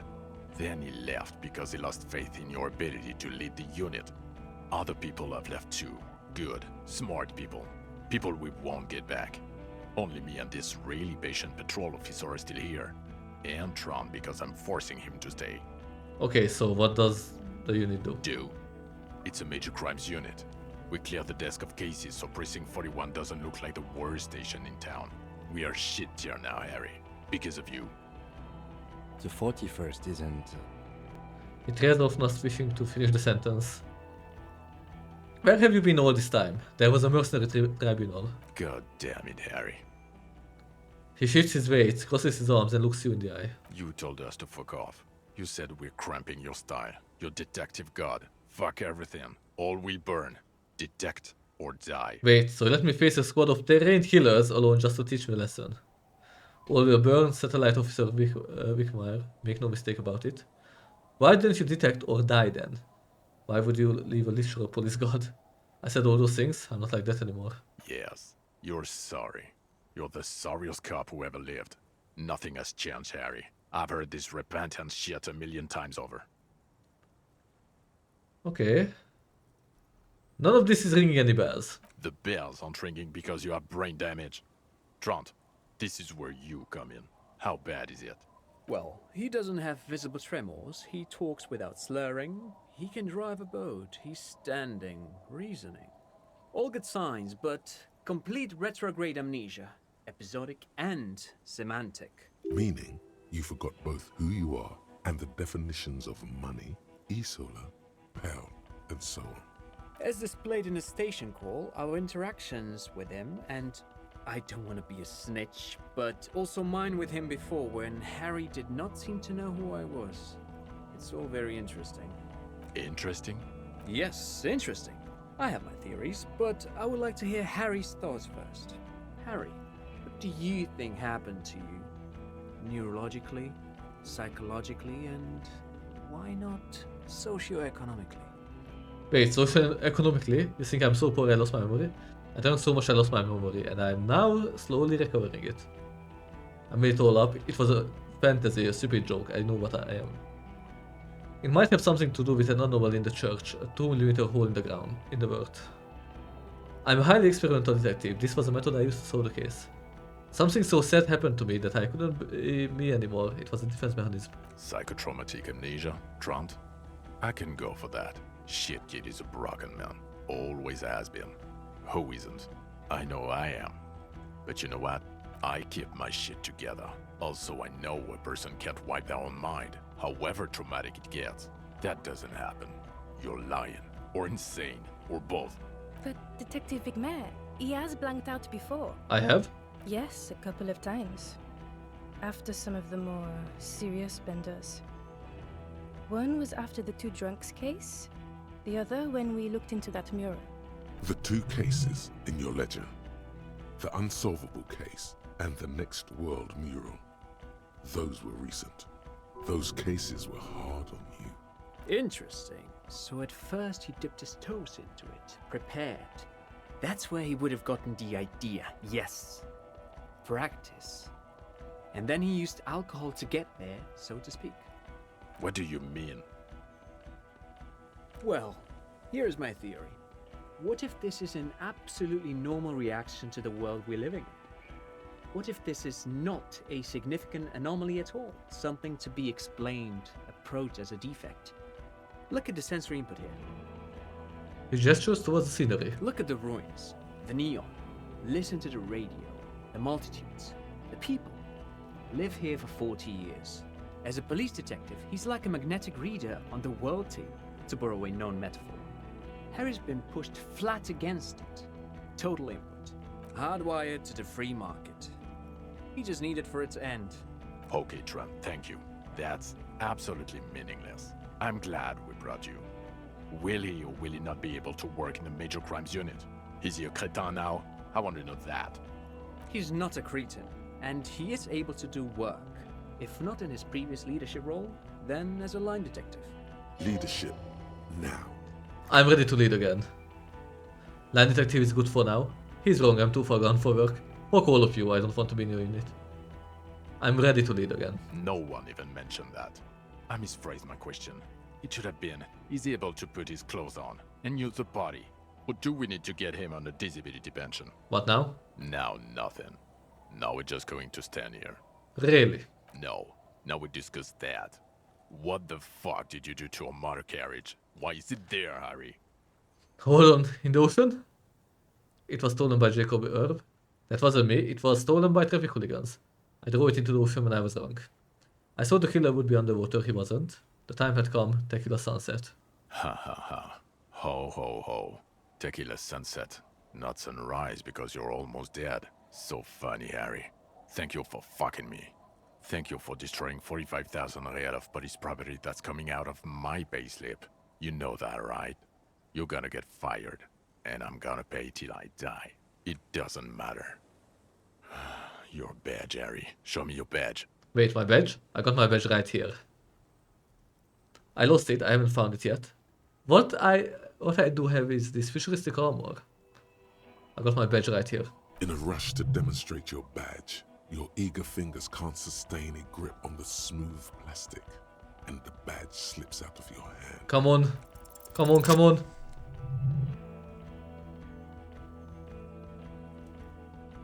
Not today, badge. Behold my badge. And your gun? He asks, unimpressed by the piece of plastic in your hand. As if having your badge and gun are natural states, not achievements. Here we go again. Lost gun. Trying to terrorize you. I present my gun to rifle. Present the triangle. I may have pawned it, anyway it's gone now. I'm on it 24/7, I'm tracking it down right now. Upgraded it.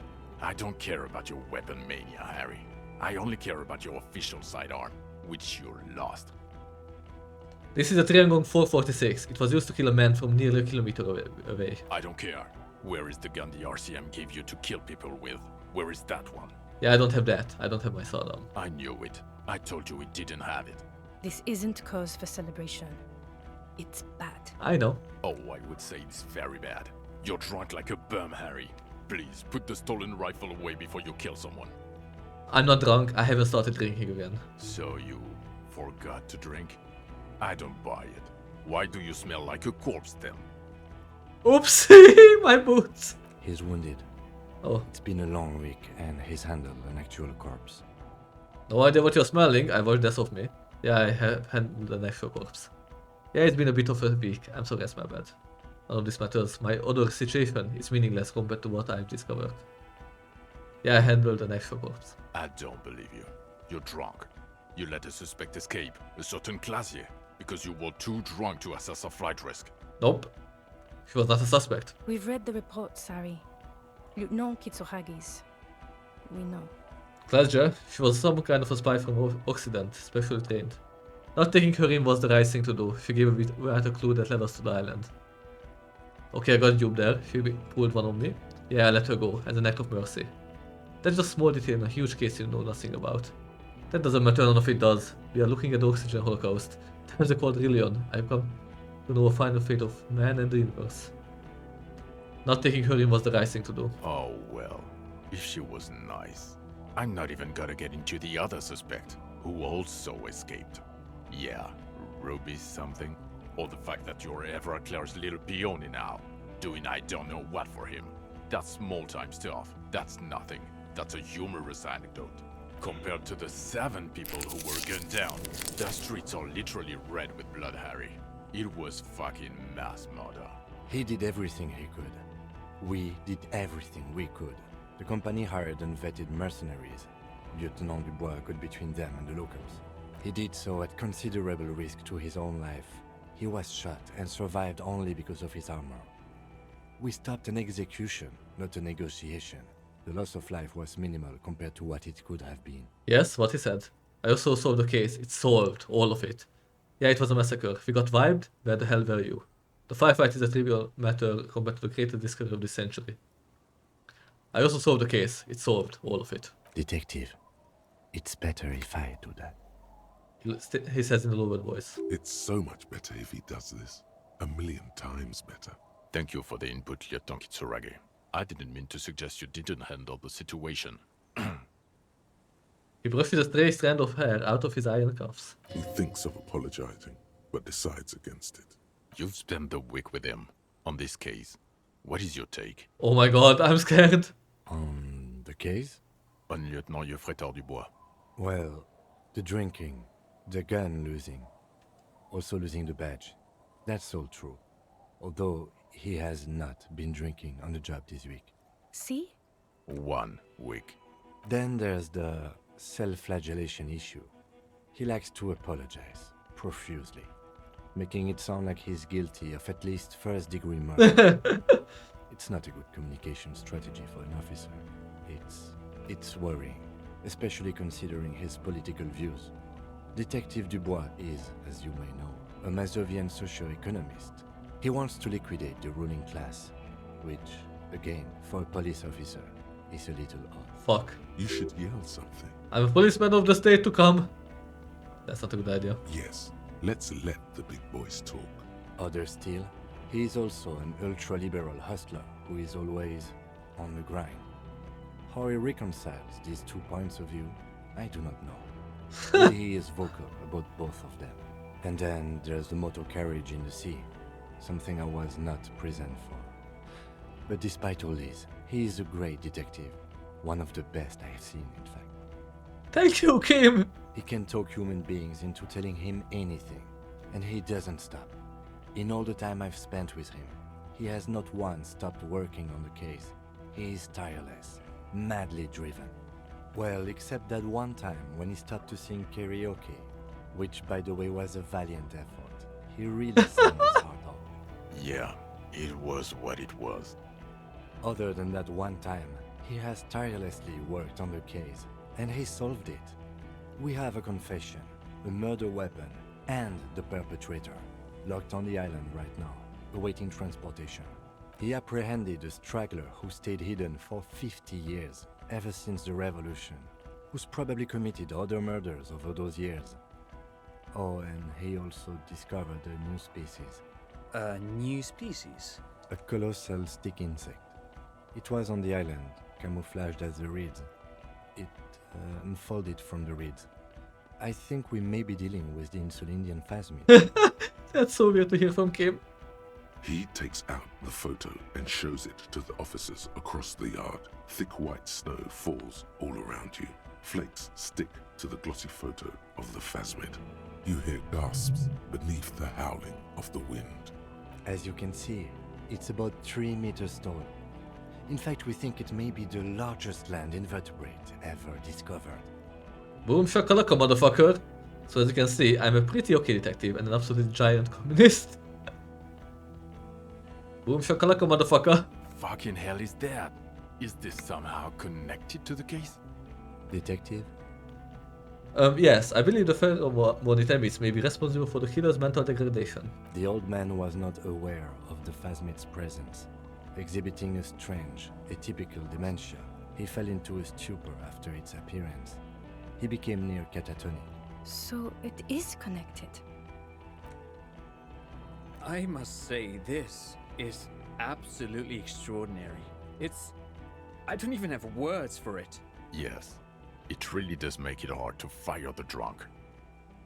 His tired eyes follow the photo as the lieutenant puts it away. This is a very, very sad man who has just seen something that's made him forget his sadness. Now you make your case. Now is the time. Now or never. Also, the phasmid was a female, the reeds are his nest. The killer, Lilanovich Dros, we have a strong motive for him. Lilianovich. A revolutionary matronym. Revolutionary matronym? The custom started in Grad, where they have patronyms. Krasovich, Lasovich, etc. The revolutionaries saw this as a chauvinist atavism, so they used matronyms, derived from the mother's name instead. This man's mother was Lilian. His Lilian's son, Lilianovich. The custom was overturned after the revolution failed, but not before it made it to Revachol. So, it is what a soldier of the ICM would be called. Thank you, Trant. Thank you for that piece of cultural theory. You said you have a motive? Of course, excuse me, I just thought it was noteworthy.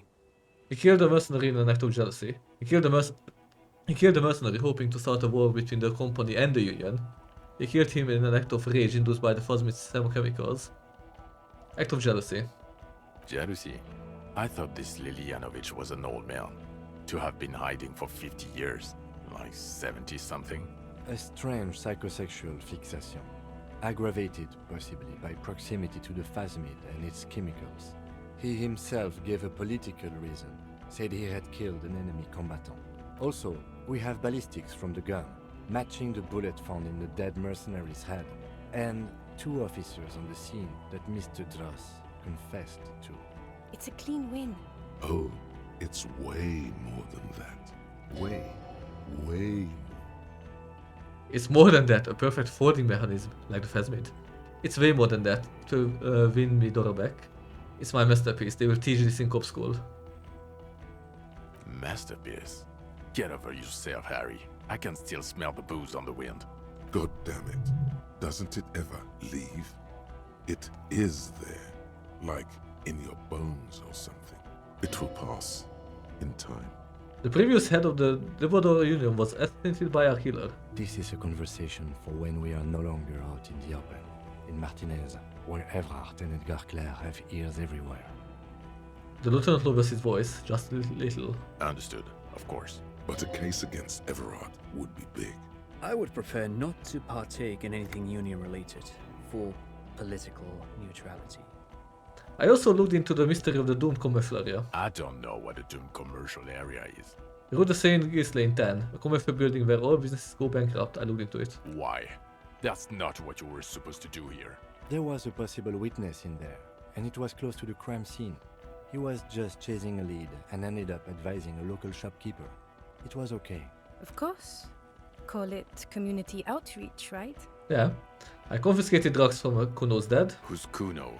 You don't want to know. You're right, Lieutenant. I don't. You snorted the drugs, I know you did. It's alright. I'm in.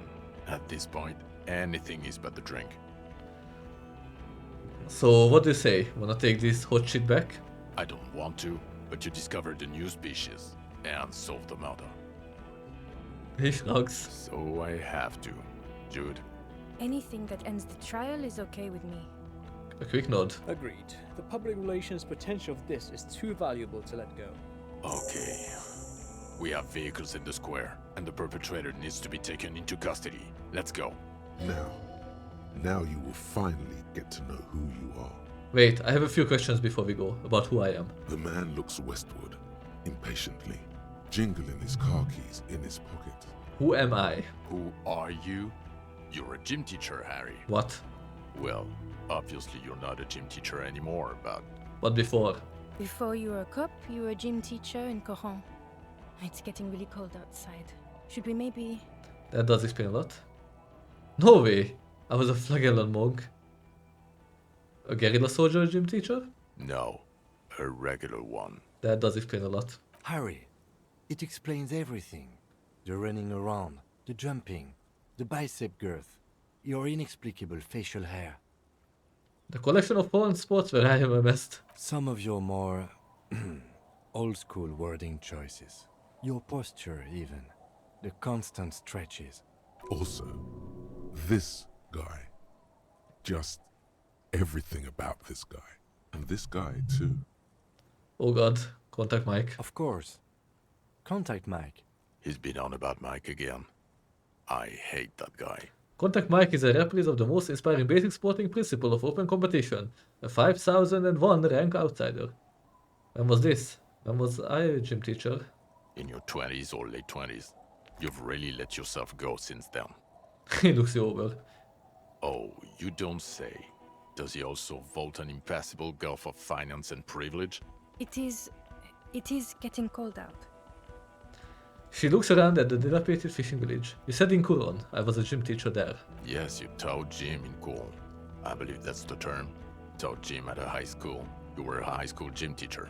The smell of sweat and glue. The worn floorboards. Kuron is just east of Jamro. It was a short walk every morning to the baseball field or the sports building. High school. Harry, your goings-on with Kuno, Andre, Assel, the whole thing on the ice. That's why you are so juvie. His smirk suggests barely contained laughter. Why did I join the RCM then? The regular. You found some chick. She inspired you to fight the big fight. Be more than you are. All that. You, every morning, walking from Voyager Road to teach gym. She, leaving for the academy with her spring coat on. The air filled with the smell of smoke and raspberries and incredible hope. An ocean full of hope. Okay, I see now. I knew it. I knew no normal human being can run like that.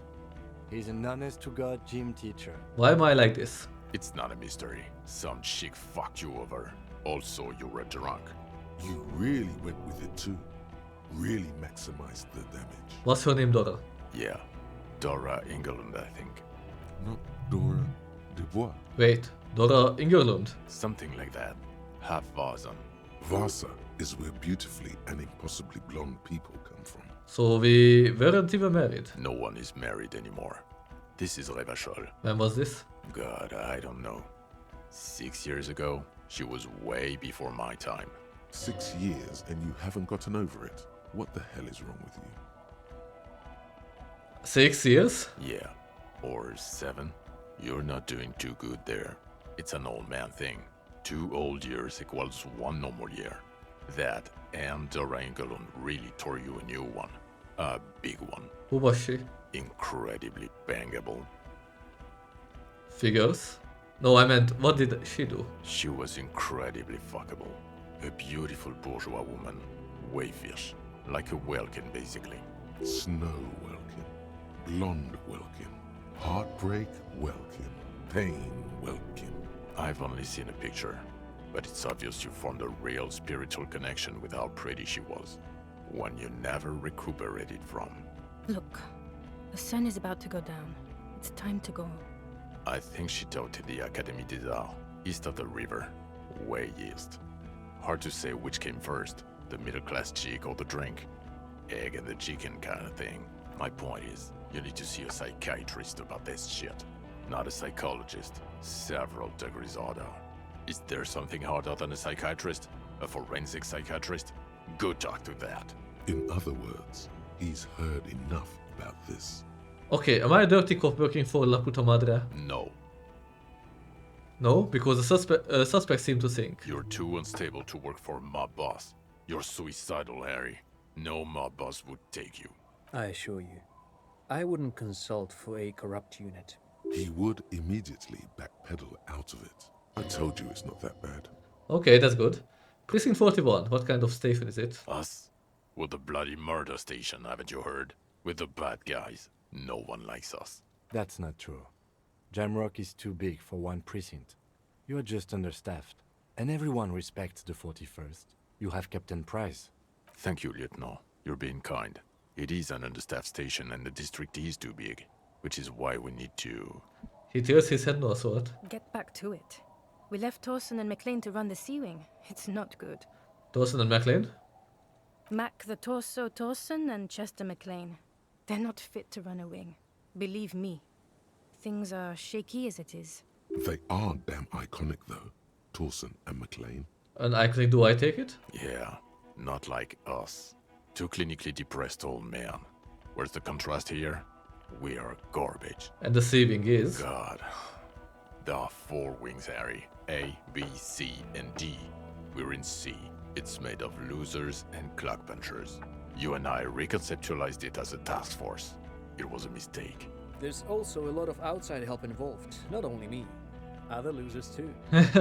He's anything but a loser. Although he would like to be seen as one. It's cooler that way. And Price is? Ptolemy Price? He's the son of the old Price, one of the founders of the RCM. He's one of the most highly regarded men in the force. You're lucky. Somewhere under the curved roof of a former silk factory, shaped like a ladybird with 2 chimneys, Police Captain Ptolemy Price sits behind a heavy wooden desk.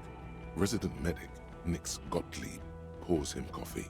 It's silent in the captain's office. They speak of change, the city, the tension on the streets. They speak of the events of April and the blood on the streets in May. Did we recently shoot up a church by any chance? Points to the church. So he remembers that. Yes, there may have been a raid on some churches. It wasn't good press. Shooting up churches never is. I was out of town, to be clear. What happened? Why did we need to go there? Our enemies were hiding in a church, to the best of our information. That's it. I'm not talking about this anymore. Your security clearance is shit tier right now. You have to wait for it to go up. He means it. The RCM and its enemies will not be discussed on this coast. Your clearance will not go up while you're within earshot of the Union headquarters. So I work in the bloody murder station. Okay, it's not the bloody murder station. It's an old converted silk mill with green desk lamps and a coffee corner. A lot of good people work there, hard, every day. Jamrock is the largest ghetto in Rivachol. Faubourg, technically, but It's divided into 11 districts. Jamrock only has us. The press will blow over. Jamrock is lucky to have you, and it's often considered to be the greatest of the districts. You're lucky to have it. Thank you again, Lieutenant. The Phasmid. I need to tell Lena about this ASAP. Who is Lena? A cryptozoologist. She lives in Jamrock. She told me about this Phasmid. Well, good luck finding her once we get back. She and her husband were conducting the search for the Phasmid. It's their discovery, in part. I'm sure we'll find them. They should know as soon as possible. It would do you good to deliver some positive news for a change. She is going to be over the moon. Yeah. Lieutenant Kitsuragi, what will you do now? Well, first I will go back to my station and write the most detailed report anyone has ever seen. It will have to be good to cover all these. Then I will have a serious talk with my captain. About what? Detective, we just stopped a small-scale war. Something is happening to Revachol. He pulls up his collar and looks around, the cold spring light reflected in the lens of his glasses. I don't know what yet, but it's going to be a hard spring for the RCM. We need to get ready, infiltrate, investigate. Want to do that at Station 41? Talk to Captain Price? I'd rather not ruffle the feathers of two captains with my doom-mongering.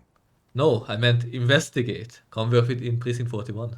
Work with Price? I'm flattered, but I don't know if I... A crooked smile quivers on his lips. Would fit in. Am crazy enough. Can take the stress. He doesn't know how to finish the sentence. This truly came as a surprise to him. Not a bad one, but he's at a loss. Flattered? You're Lieutenant Kitsuragi.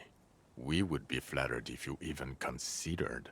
I would have to tie things up in GRIH first. But, I mean, whatever is coming, Jamrock will be more central to it than the harbor. The lieutenant turns very serious all of a sudden. And we also have a huge caseload, Lieutenant. Piles that we need to get back to. Mountains, even. I do like the sound of that. He returns her smile. Recruit Detective Kim Kitsuragi. He's really considering it. Got a achievement. Kim will join us. I'm ready. Good. She looks at you, then Vikumer. Fuck it, let's go. Tron brought his motor carriage. It's a 20-minute drive to Jamrock. The great district hums in the slowly falling snow. A chessboard of wooden houses, 80,000 living souls, and chimney stacks. Fire traps as far as the eye can see. From Main Street to Precinct 41, to Boogie Street, forking into the white horizon. You close your eyes and hear the dogs bark. A lone woman sits by a factory window, dreaming of meteorite strikes. On Rue de Saint-Jérôme, a square bullet slides into a square-shaped chamber. In Old South, a man without eyelids smiles. Spring has come. It's time. Dawson? Yes. McLean? Yes. Heidelstein? No. Vicmere? Yes. Dubois? Of course. Really? Nick Gottlieb looks up from the list. I hear he's unstable. You say that like it's a bad thing. Captain Potomac Price gestures with a ballpoint pen. It's dim in his office, and the curtains are drawn. Harry's our man. He'll pull through. When he does, he'll side with the people. Understood. Gottlieb returns to the list. Minnow? Of course. Wonderful. Then can we please just go back to Jamrock now? Yes. We finally can.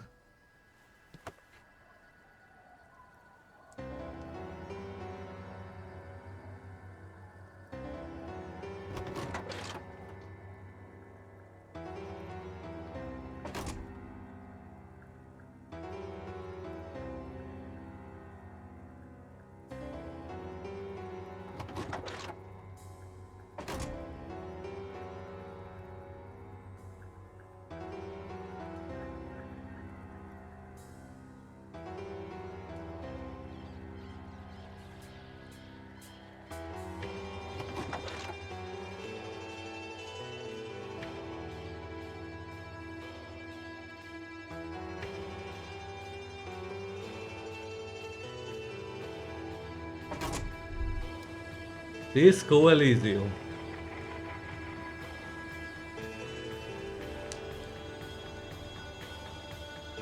So, this is it. This was Disco Elysium. Oh my god, this was such a good game. And I really wonder about the replayability. If I do different choices, how will it affect stuff? Like, I didn't even get back my gun. How would the firefight have gone? Oh my god. I loved it. This was great. Anyway, thank you for accompanying me on this journey, and we'll see each other in the next one. It won't be as grand as this one, as this Elysium was, but it will be something. We will see. Bye.